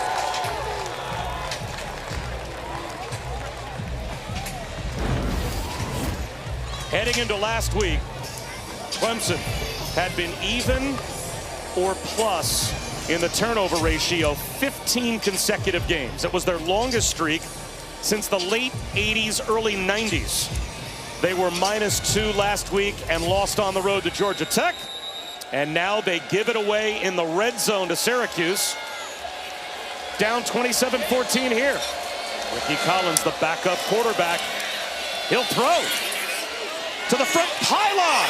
Tried to squeeze it back shoulder to Ross Simmons.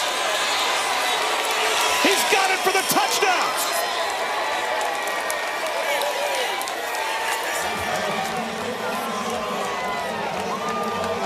Justice Ross Simmons does it again. Ross Simmons isn't even looking for the ball. He doesn't even think it's coming to him. He's just hand fighting down the field with Jaden Lucas, the corner, and he turns around and the ball's like right on him. And he just makes an instinctive adjustment. He didn't even, I don't think he was expecting this ball to be thrown. You can see he doesn't even have good vision on it. Look, he's just sitting there trying to fight with the DB and picks the ball up at the last second, secures it between his legs, traps it against his body. Look, these Syracuse wide receivers, I'm telling you, you see Fran Brown talking to him right there. You might be saying, hey, look, man, that ball could have been coming to you. You might have dropped that thing. But these guys have been making plays. Him and Darryl Gill, Jonte Cook, they have been solid all year long. Second touchdown reception of the game for Justice Ross Simmons, and his 5th of the season.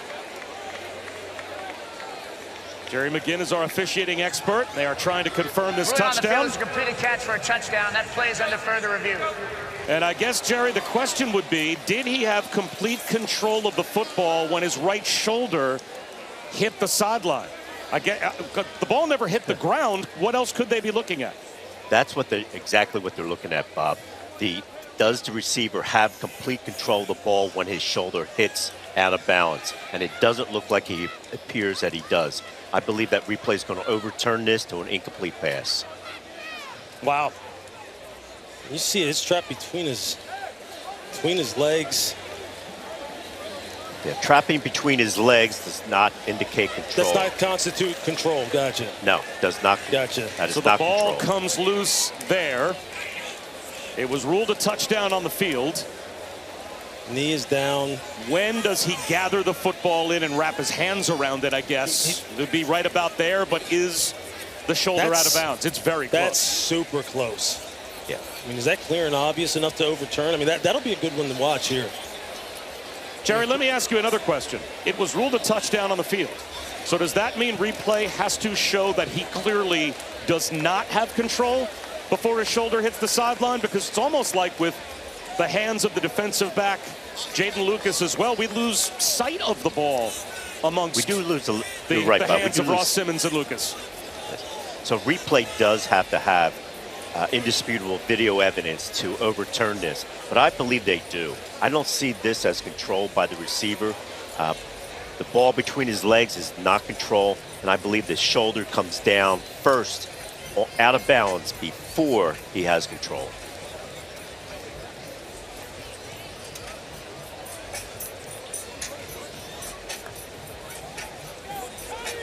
This is super, super close. Here's the call. After further review, the ruling on the field is upheld. It was a touchdown. So the call stands. I mean, I don't know that they had a clean look at the football with all of the hands of a defensive back and a wide receiver around it. I mean, it's to say that he didn't have control before his shoulder hit out, and they stay with the call on the field. It's literally fractions of a second between where you could assume that he had control in that ball and his shoulder came down. That changes this game dramatically. Wow. 2:12 to go, third quarter, and it's now a full 20-point lead for Syracuse. These wide receivers, again, I cannot give them enough credit with the work that they have done today and they have done all year long. That's 2 touchdowns for Ross Simmons, 10 targets, 4 receptions. Darryl Gill has 2 for 41. Jonte Cook has 6 for 113. This wide receiver group has done work here today. And it's the Delorier punch out that changes this game as well. It sure does. I mean, turnover differential. It was one of the keys to the game for Clemson to win this game, to win the turnover battle. Number 22 of the kicking team has changed his number to number 85. 22 to 85. I'm telling you, I think Ross Simmons thought he was giving up on the play. He thought the DB has good position on me. There's no way it's coming to me. He turns around and looks to see what's happening, and the ball's right there on him.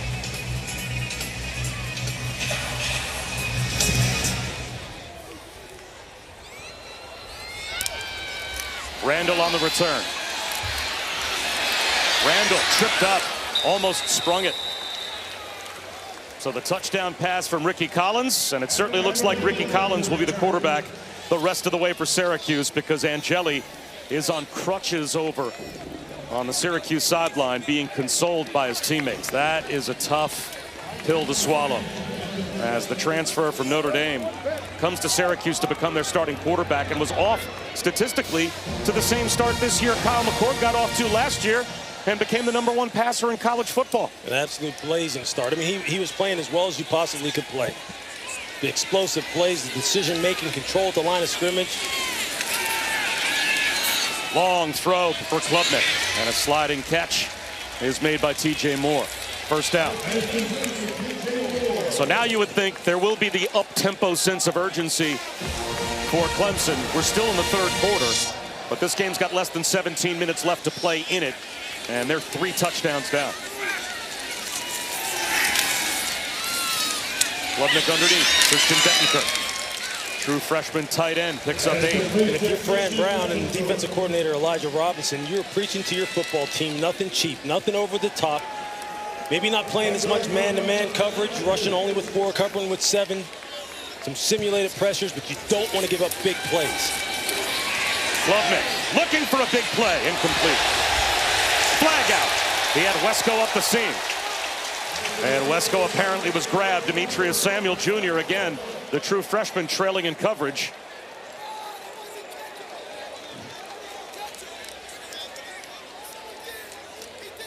Pass interference, defense, number 1.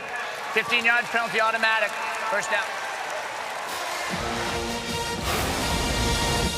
You see, when you're in a trailing position and you don't know where the ball is, your tendency, your instinct is just to kind of try and grab the receiver. Don't let him get away from you. That ball was overthrown, had no chance of being caught. It's a big break for Clemson. Klubnik on the crossing route. Tristan Smith was spun down.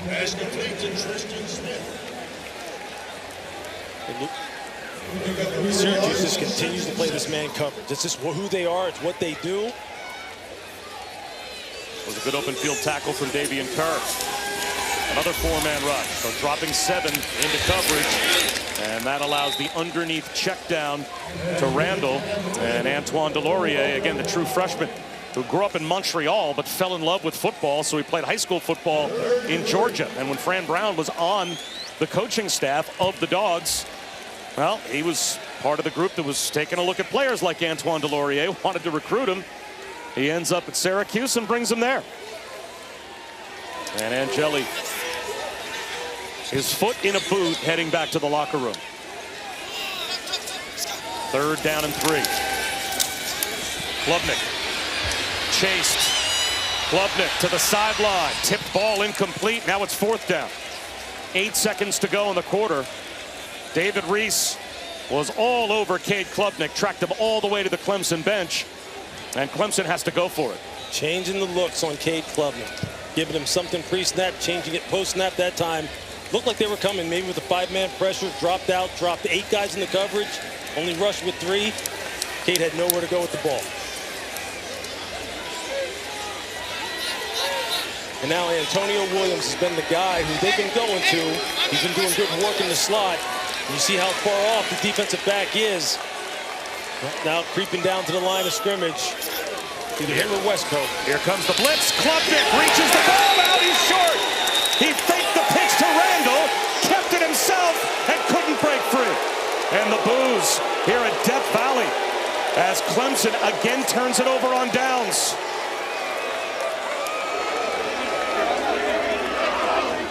Raheem Long in on the stop for Syracuse. But who makes this play? It's Jamie Tremble, the outside linebacker. Look at him. He faked out Klubnik. He knew that he was trying to play both guys. He faked like he was going to go ahead and take Adam Randall. Watch him. He comes up and just stutters, makes a subtle move towards Adam Randall. That's what makes Klubnik keep the football. Watch him. Right there.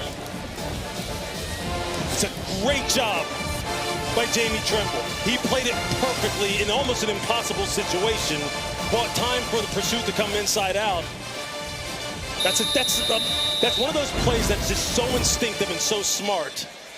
That's how you win football games. And it's such a great pickup by you as well, because he creates that uncertainty for Klubnik that blows the play up, and yet nothing will appear in the box score for Tremble on that play. He didn't get a tackle. He didn't even touch either Klubnik or Randall, and still was able to make a game-changing play as we head to the 4th quarter.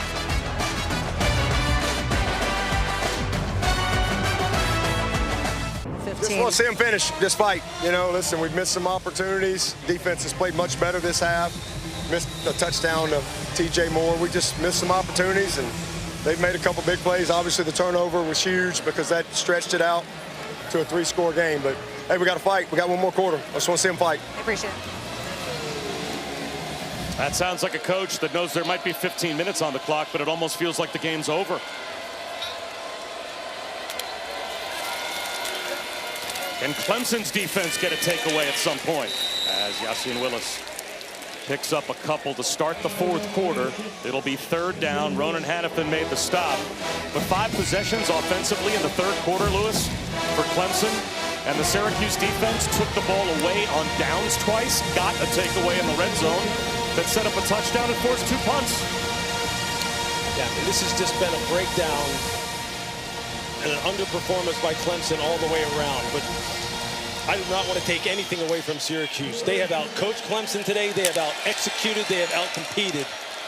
And that is reflected in this score.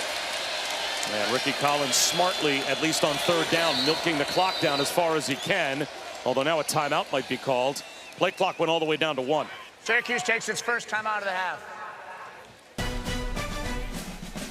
So Fran Brown called the timeout from the sideline. And we will step aside. Early 4th quarter here at Death Valley.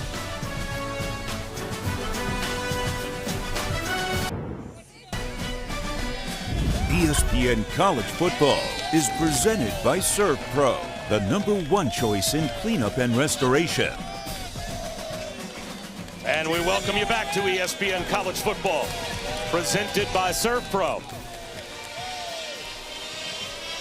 After the Syracuse timeout, Ricky Collins, who threw a touchdown pass, back shoulder to Justice Ross Simmons after the giveaway by Clemson. So Fran Brown has not been afraid to let Ricky Collins, who spent a couple of years at LSU backing up Jaden Daniels and Garrett Nussmeier, allowing him to go play and throw the football. Let's see what they do on 3rd down here.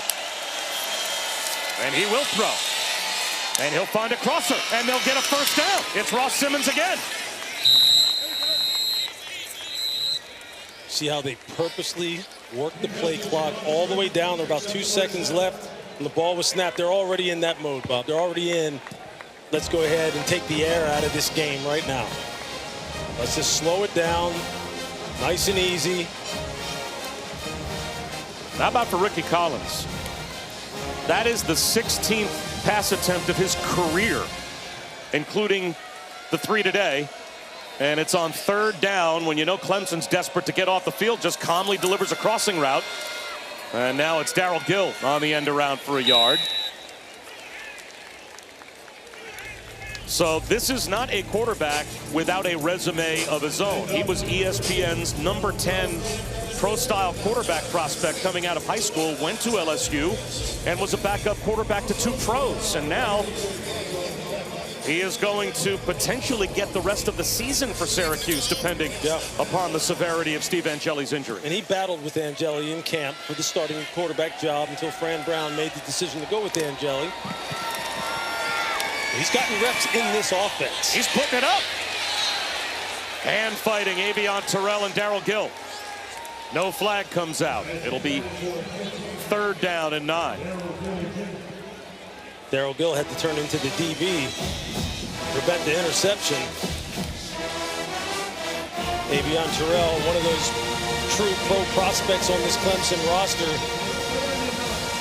If you're Dabo Swinney, you're just looking for your defense to show some character, show some fight, try and get a turnover, continue to play this thing out to the end.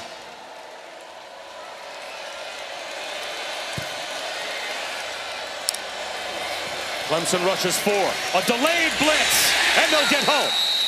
The pocket collapsed all around Ricky Collins, and Jaheim Lawson got the sack. I mean, you're going to see loop, you're going to see fake coming up. You're going to see a lot of gamesmanship being done here. You got a 3-man game off the left side with Will Held looping around. Jaheim Lawson gets good penetration. And that's what you want to see. That's what Dabo was talking about. Just continue to compete. Stonehouse booms a kick. Wesco takes a big hit just inside his own 20-yard line. He wanted a return. And boy, did that door close quickly. It's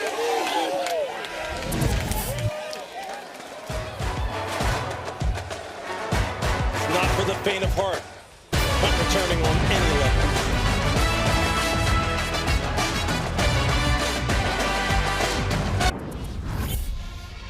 Clemson has won 6 in a row against Syracuse. You have to go all the way back to 2017 when Kelly Bryant at the Dome left the game with a concussion in the first half. Eric Dungy hooked up with Steve Ishmael for a 30-yard score. This put the Orange up 7 in the 3rd quarter, and they would rush the field after taking down number 2 Clemson 27-24. From 2012 to 2020, Clemson only lost twice to unranked teams. That was one of the 2 losses. They might be in line for their 9th loss to an unranked team since then, if they can't pull off the comeback. And Kate Klubnik goes to work. Bobbled ball for Antonio Williams, but he's got it.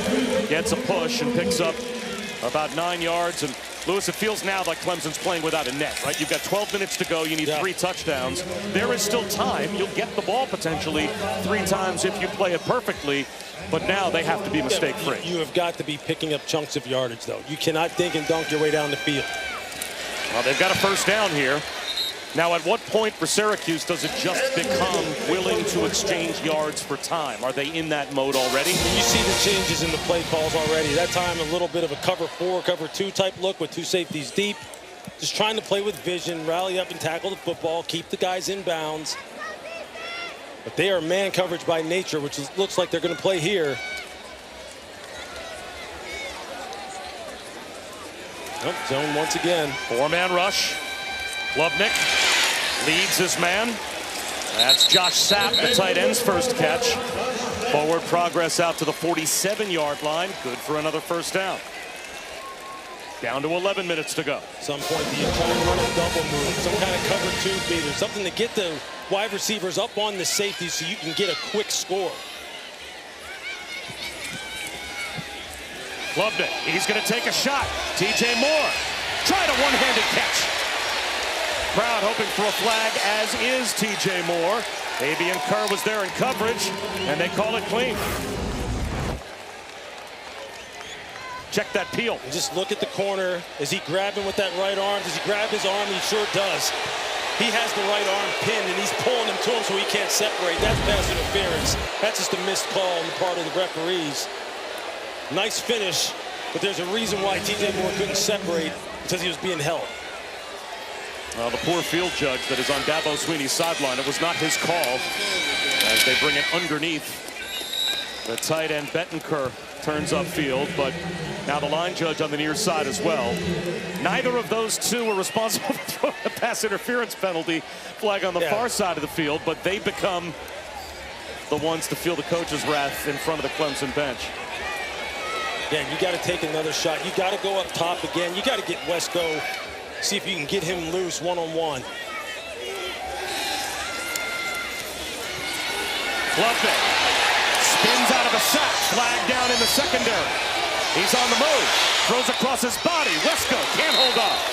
But there is a flag thrown all the way down at about the 33-yard line of Syracuse. It looks like it will go against the Orange. Holding defensive and eligible pass receiver. 10-yard penalty automatic, first down. So that will give Clemson a first down by penalty with 10 minutes to go. Did they call it on Demetrius Samuel earlier in that down? He grabbed Brian Wesco as he's trying to run what they call a little curl route, a little comeback route. He had a hold of his jersey.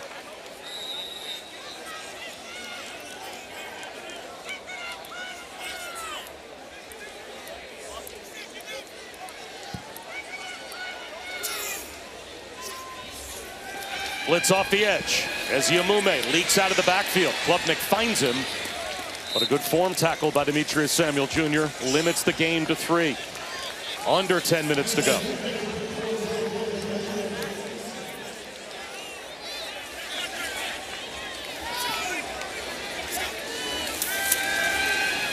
The pass rush gets through again. Klubnik, jump ball in the end zone. Bobbled and dropped by TJ Moore. He almost fought his way through the contact to make the catch. Chris Peel again was there for Syracuse. There's a lot of contact down the field in these man coverage situations. You see Chris Peel, he plays it perfectly. Now he's just got to play the eyes and hands, and you see him grabbing the jerseys. A little bit of hand fighting, not as blatant as maybe before. I think that's just a good job of playing the underthrown go ball by Chris Peel. 3rd down and 6. Here comes a blitz. Klubnik throws behind it. Perfectly timed up to Tristan Smith with a stiff arm. Makes a couple of players miss. Still on his feet inside the 10-yard line. 24 yards, 1st and goal Clemson. And Klubnik knows they have to hurry. You see, they're rotating wide receivers in there against this defensive back group. They have been trying to defend a lot of deep shots. And you know that they're tired and they're gassed. So you get fresh bodies in there to run against them. Timeout on the field. 200 players on the defense.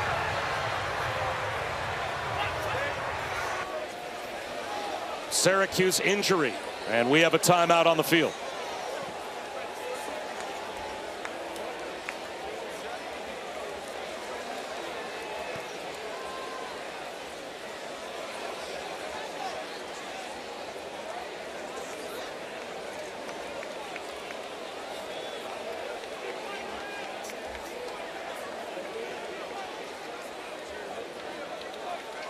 Point lead. Clemson has it 1st and goal. Steve Angeli leaving the game in the 3rd quarter on crutches with a boot on his left foot.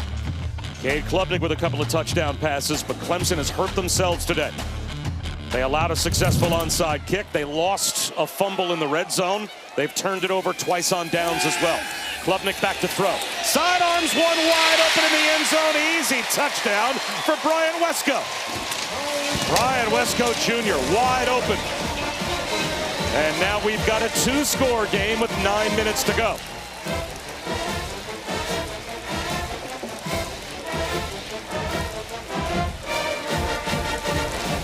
Nice play call on the part of Garrett Riley against man coverage, running some downfield crossing routes, hoping to get some natural picks, and that's exactly what happened. It's continuing to try and execute this offense. Time is not on their side. They've got to get the ball back, score again quickly. 9-play, 81-yard touchdown drive. It took 3:09 off the clock. Yeah, you're going to see what you're just going to get. You're just going to get crossing routes. And you're going to see the pick that happens right here on Demetrius Samuel as he's trying to work his way through traffic. He's just going to wind up getting picked off by his own guy, 23 Devin Grant. And those are the kind of combinations that you run against man coverage, a man-dominant type of team. It's a perfect call, perfectly executed. Number 22. Kane just fading away from pressure, able to still get enough on it. And as Brian Wesco Jr. has done all season long, just come up with plays when his number is called. That's Louis Riddick. I'm Bob Wischusen. Chris Budden is with us at Death Valley as well. This game is not over yet. The Clemson defense, they look energized on the sideline. They need a 3-and-out. Can Syracuse now hold on to the football when they need to? We'll find out in a moment after we check in with Kevin Connors.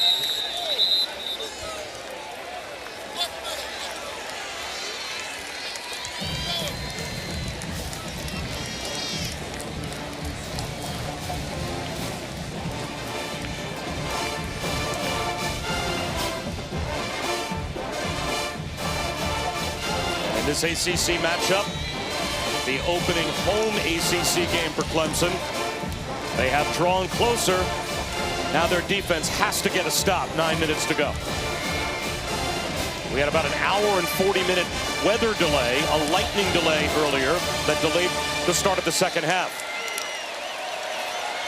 Yassine Willis met by the shoulder of Wade Woodaz.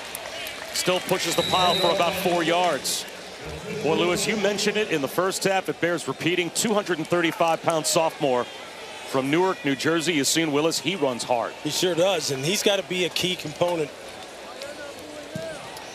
here late in this game. As you see, Will Helt transfer from Purdue.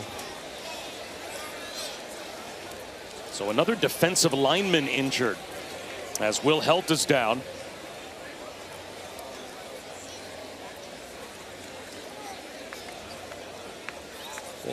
Will Helt's been arguably the best player for Clemson defensively this season. Yeah, and really, I don't know how much of an argument it really is.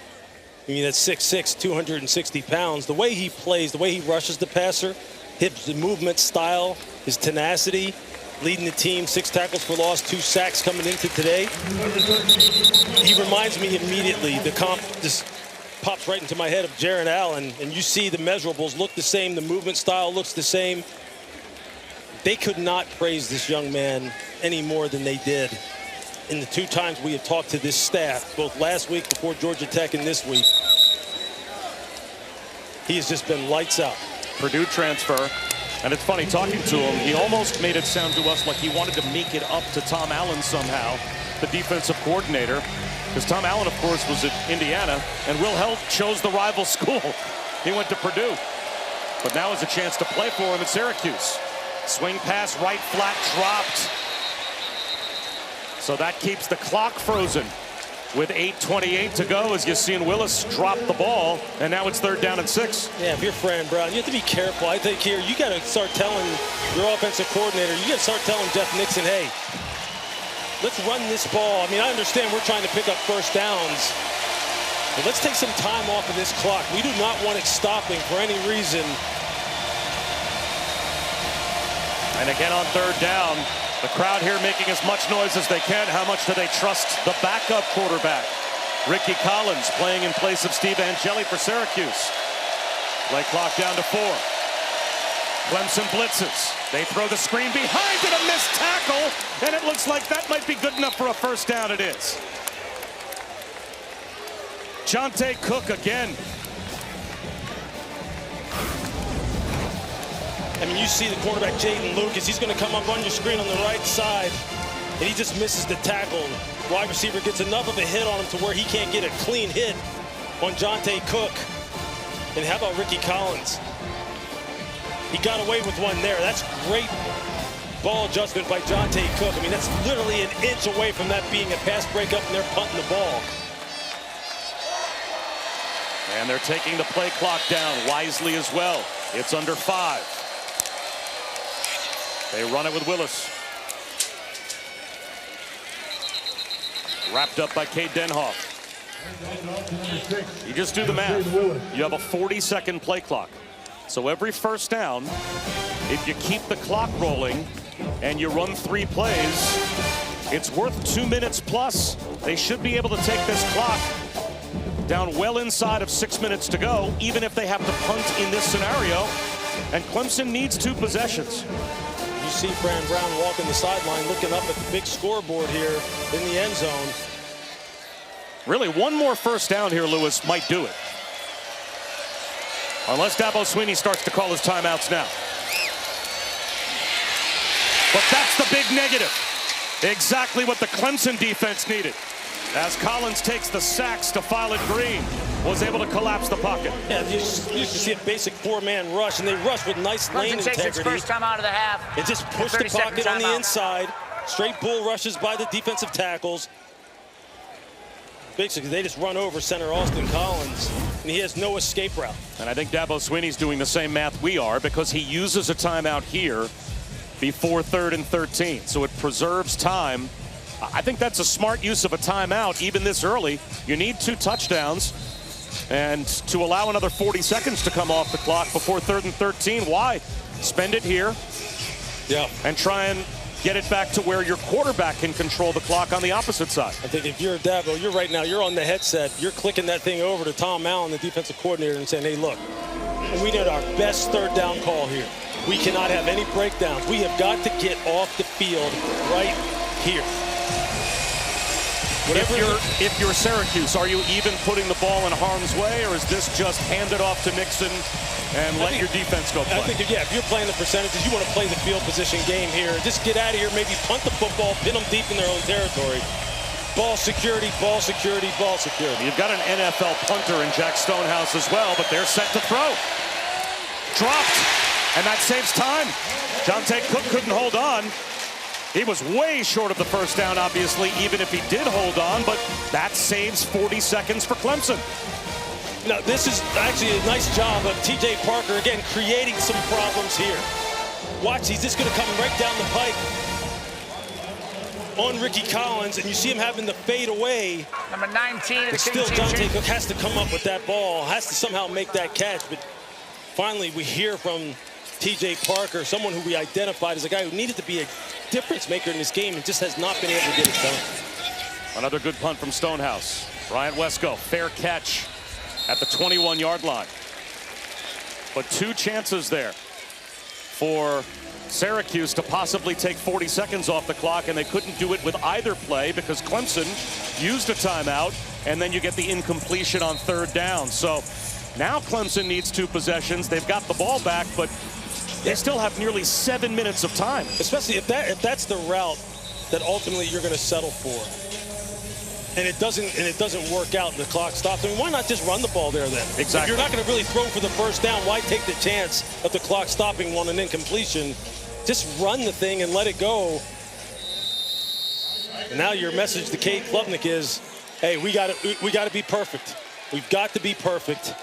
Well, their last drive, they scored a touchdown in just over 3 minutes. And the quick out gets this drive started. Olsen, Pat Henry steps out of bounds to at least stop the clock for the moment. And now they get the clock rolling again as they bring the ball in ready for play. 6.5 minutes to go. If you're Cade, these are the kind of moments you have to embrace. And if you're Syracuse, you're saying not on us. They pick the blitz up. There's Wesco. Breaks the tackle. First down. Communication. Communication when you're tired. Both of these teams are tired, especially when you're running at a pace like this. Who can focus in and drill down on the details? Somebody's going to make a mistake one way or another. Only a three-man rush this time. So Klubnik, clean pocket, delivers a strike. And it looks to be good enough for another first down. It's time to TJ Moore. They pick up 11 out to the 44-yard line. 5:50 to go. Offense always has the advantage in these kind of hurry-up situations, as you see Syracuse trying to get some fresh bodies on that defensive line.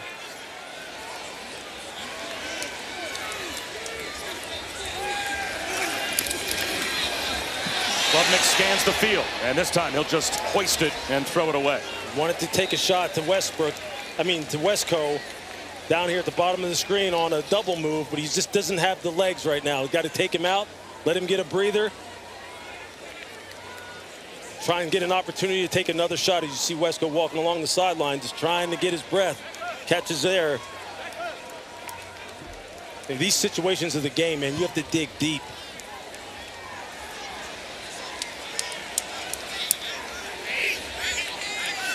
Wesco had 100 yards receiving the last couple of weeks for Clemson. He's at 79 yards today. And the 2 touchdowns. Klubnik into double coverage. Incomplete. He overthrew Josh Sapp. Now it's 3rd down and 10. It's just straight man-to-man coverage. Trying to get some safeties over the top, like a 2-man type of situation. Man underneath, safeties over the top. You see how these guys are like breathing heavy, getting back to the line of scrimmage. See, this is really the kind of opportunities where big plays happen because guys are just gassed. And their mind starts to wander because you're fatigued and somebody gives up a big one. That's what Clemson's got to be looking for. Another blitz.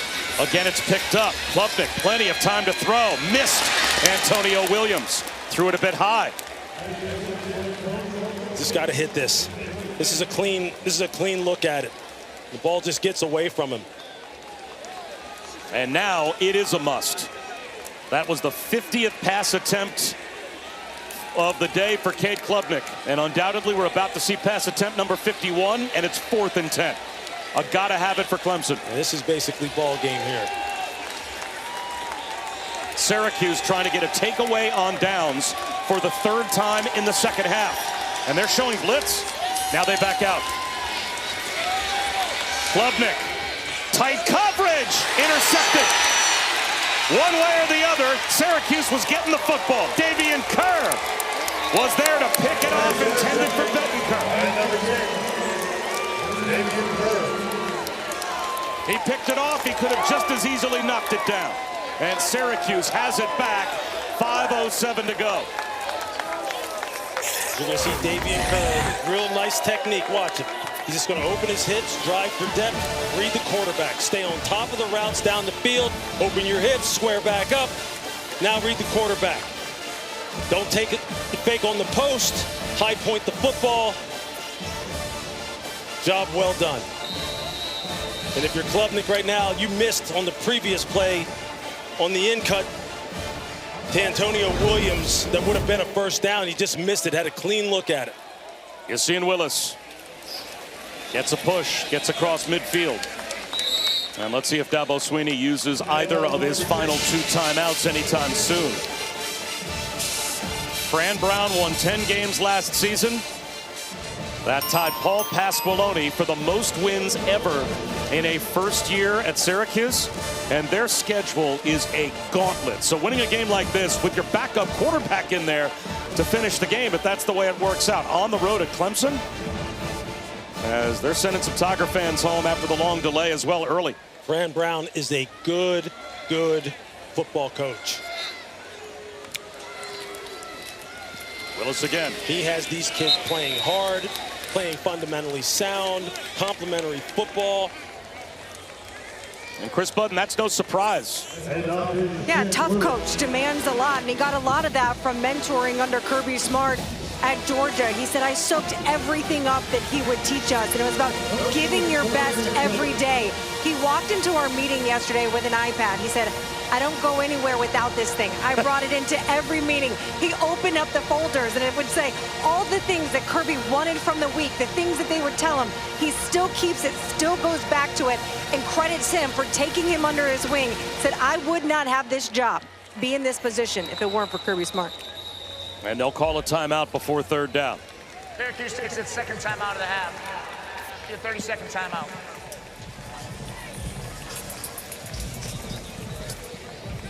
You heard Chris Button. I'm Bob Wischusen, here with Louis Riddick.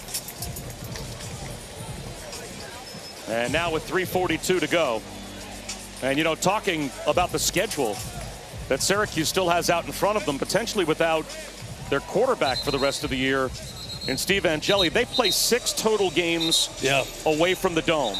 All 6 of those opponents, starting with Tennessee, today with Clemson and the rest of the way, are against teams that either are currently or at some point this season have been ranked.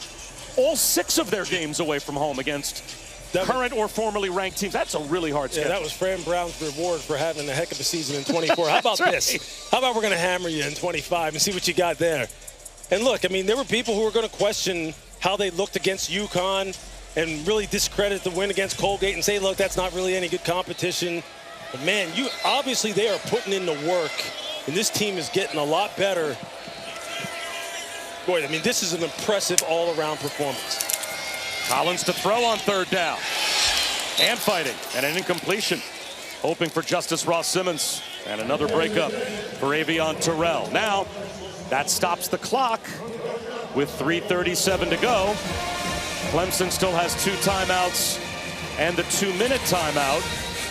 You just run the ball there on third down. You take another potentially 40 seconds off the clock or force Clemson to use one of those 2 remaining timeouts. Instead, they threw it. That's 2 questionable third down calls, right? As far as the risks associated with you not completing the pass and how the clock stops instead of just running the football and playing the clock management game. A moon punt from Stonehouse to the far sideline and takes a great Syracuse roll. Stays in bounds.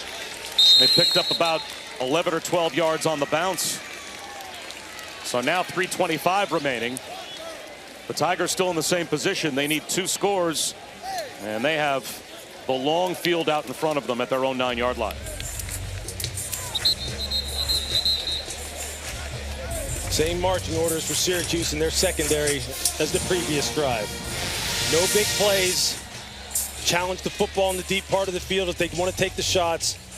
And front 4, rush like your life depends on it. Get to this quarterback. Can Clemson score? And will they still have enough time to even try an onside kick on the clock after they do? 3 times they've turned it over on downs here in the second half, including the last possession. Long throw for Wesco. Knocked away. Demetrius Samuel was there. Give Demetrius Samuel a lot of credit. He has been targeted a lot, the young freshman this year. Fran Brown said he is working out just fine. He is continuing to grow, hasn't lost his confidence. And we saw week 1, we saw Tennessee get after him pretty good. Yeah, they targeted him a lot. Sure did. And they're trying to get after him here today. And he was one of the guys that they were going to try and see what he's got. He has answered the bell. Syracuse brings a blitz. Klubnik off his back foot, throws it over the head of Olsen Pat Henry.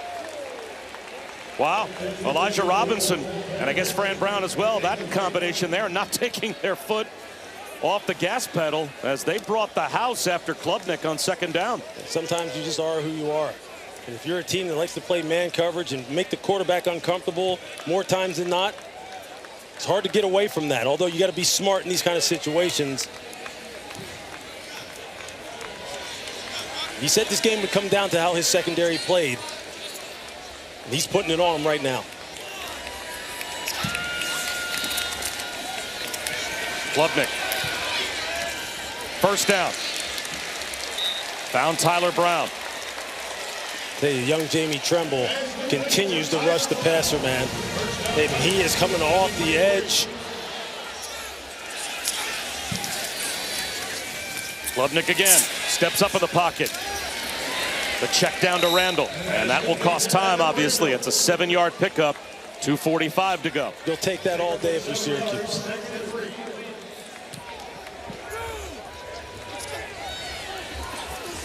The quick slant to Tyler Brown. He has a first down. And we'll go inside of 2.5 minutes to go.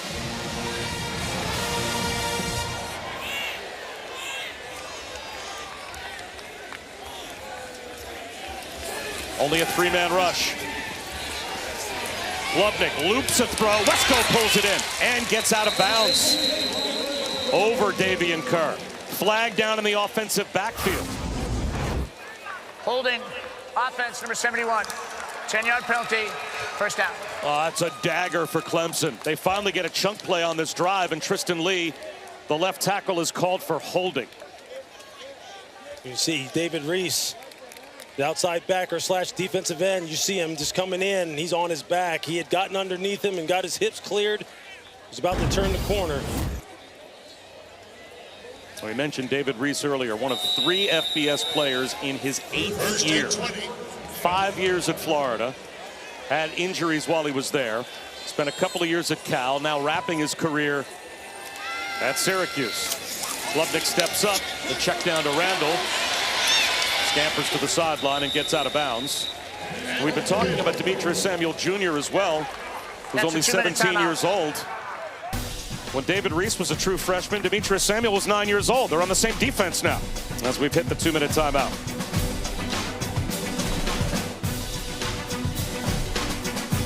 Bob Wischusen and Lewis Riddick, Chris Budden back here at Death Valley. And Lewis, let's go back and take a look at your keys to victory. They've worked out pretty well for Syracuse. Syracuse nailed there. Took care of the football, got off the field on 3rd down. Then you look down here for Clemson. Yeah, the wide receivers had some wins against man coverage, but it just wasn't enough. And then defensively, yeah, they made the quarterbacks recognize that they were there, but 146 rush yards allowed. That really set the tone for Syracuse's offense early. Tunnel screen, tipped ball, and it falls incomplete. TJ Moore took his eyes off of it, it seemed, just for the moment. With 1:50 to go. Clemson now inside of 2 minutes. They still have 2 timeouts left, but they need 2 scores. This game trending towards what we think is going to be the outcome. And what's Dabo's message this week? That's a great question. What's his message to his team going into a bye week after this? One of 2 byes that they have on the season. Wow, a lot of regrouping that has to get done. There's the blitz again. Heaving it was Klubnik. It'll be 4th down.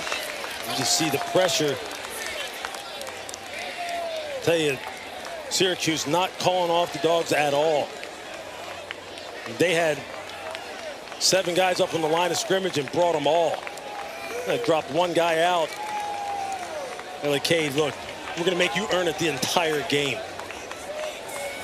Not only is Clemson 3 for 13 on 3rd down, but they have turned it over on downs 3 times in the second half. This would be number 4 if they can't pick up 5 yards.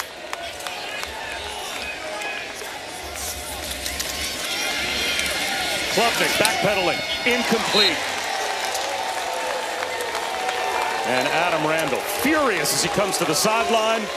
It's another turnover on downs, and it was David Reese that pressured Klubnik. I mean, it was literally just a jailbreak. And they only rushed with 4, got up and simulated the pressure. Adam Randall wasn't ready for the football. Cade was trying to get rid of it, but just didn't time up right. But give Syracuse's coaching staff a ton of credit. Defensive coordinator Elijah Robinson, Fran Brown's background is in defense, secondary play. They have given Garrett Riley, the offensive coordinator for Clemson, fits today. And they've given that young man right there fits as well. He has never been able to really settle in. They're going to have to go back to the drawing board. Dabo Swinney told us it's all a mindset.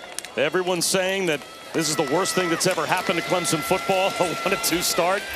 He was in his press conferences defending the history and the winning of this program, and that's undeniable. Second time out of the half. He said, who knows, maybe this will be the best thing that ever happened to us. A 1-2 start, but if we rebound from it, if we come out and perform like I expect we're going to perform, we'll have something to build off of. Well, that narrative's now out the window. It sure is. What will the next narrative be from the head coach?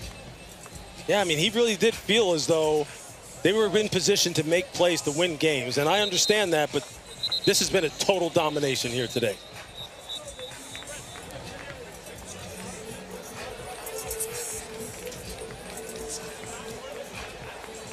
What would you say if you're Dabo Swinney? I mean, obviously his press conference after this game and this week, at least for those in the Clemson blogosphere or whatnot, it's going to be must-see TV. They're going to want to hear what his message will be moving forward. And he said, look, maybe this is just going to be a bad season. I'll tell you one of the things. And is he allowed to have a bad season with all the success that they've had here? For me, the number one message would continue to be to this defensive line and this front seven, like, where are you? Where are you guys? How does this team come in and run the football for almost 150 yards on us, and they couldn't run the football against anybody so far? How does that happen? Clemson takes its final timeout of the half. It's gut check time. That's what it is. It's this flat-out gut check time is what it is for these players. And they got to figure out what's important to them, how much they love this game, what are they willing to commit to it. There's a lot of distractions for these football teams. Both of these coaches talked about it, the pressures these kids feel for various reasons. And Clemson's got to figure it out. Well, WrestlePalooza, our first WWE Premium Live event, and it is happening tonight. John Cena squares off against Brock Lesnar in the main event. Unlock your access and stream it exclusively on the ESPN app with the ESPN Unlimited plan.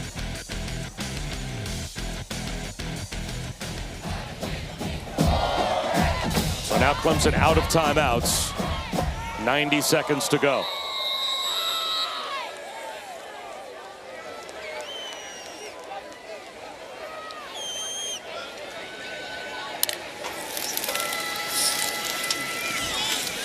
Dragging tacklers is Will Nixon. Gets a push. Did he get the first down? He is very close. And Syracuse can take the clock well inside of a minute to go. And they may simply leave their offense on the field and go for it on fourth down. Up by 2 scores. Even if they turn it over on downs here, Clemson's basically out of time. Fran Brown may let the clock wind all the way down, just call timeout as well, as Syracuse still has 1 left. He's walking over to the official on the far side as his team breaks the huddle, and there is the timeout with 1 second on the play clock and 43 seconds left. Syracuse takes its final timeout of the half. On a national stage, big time game. Look, Fran Brown himself didn't know exactly how this game was going to go when we spoke with him. Yep. He had some questions too, because he's still trying to find out about this 2025 version of his football team that lost a lot of good players off of last year's squad. He found out some things here today. And there's still some mystery going forward because he'll be playing with a new quarterback for the foreseeable future, I'm sure, starting next week. Let's go down to Chris. For as much as there's a celebratory feeling down here, there is still some sadness. People going up to Steve Angeli, who's down here in street clothes with a boot on his left leg and crutches, trying to console him as he's going to try and walk up and be able to celebrate with his team. But it's been definitely a mixed emotions down on the sideline. That's a big, big loss. A big, big, big loss. This is the perfect fit, this offense, for him. And they get the fourth down conversion. Yasin Willis jumps over the pile. And now it will be victory formation for Syracuse. Syracuse picks up the first down.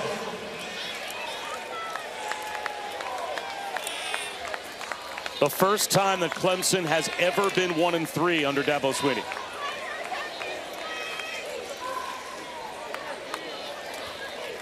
Well, this is why they pay you the big bucks in coaching. How are you going to respond? How are you going to respond? Coaches talk all the time about how our player's going to respond. How's he going to respond to this? What's his message? We've talked to him numerous different times. You know he's going to be very consistent with how he approaches this. This is uncharted territory for them.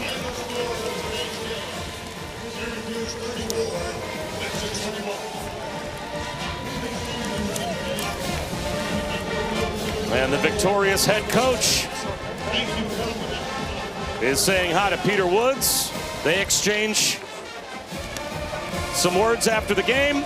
And you can see Chris Button standing by.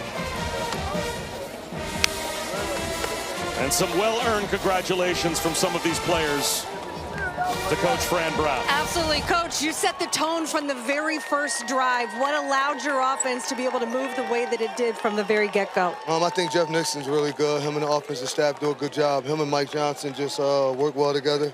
All those guys on the offense, but the team, they believe in each other. We love each other, right? And we're growing closer and closer. The team, we just love each other. We do it for the S. It's about us. It's just about everybody doing it together. Just very thankful and happy for our football team. Happy for the community of Syracuse. They deserve this more than anybody, so I'm very thankful about them. And Camden, what up? As you build a culture in year two, I know that today also had, you lose your quarterback, the rain delay. What'd they prove to you? It proved to me, good job, buddy. It proved to me that Ricky could go in and play, so we wasn't worried. It's like, just call the same thing. Quarterback's real tough. We'll see what happened with Steve. But I was happy for Ricky, right? He worked his butt off to be able to do the same thing. It just proved that Syracuse is just playing one game at a time. I mean, we're family, right? We just love each other, so I don't really know what to say. We got the chance to beat, to me, who I still think is one of the best teams in college football. They have so many draft picks, and he's doing an amazing job. I think that you'll see in the next few weeks, these guys will just keep clicking and clicking and clicking. They're a really good team. I appreciate it. Enjoy the win. I appreciate it. That's a signature win on the road for Fran Brown as Syracuse takes down Clemson here at Death Valley, 34-21. For Lewis Riddick and Chris Budden, I'm Bob Wischusen. Thanks so much for watching as we say goodbye from Clemson. Congratulations to Syracuse. The rebuilding continues for Dabo Swinney. Time for NC State and Duke. Kirk Morrison and Mike Monaco. Take it away.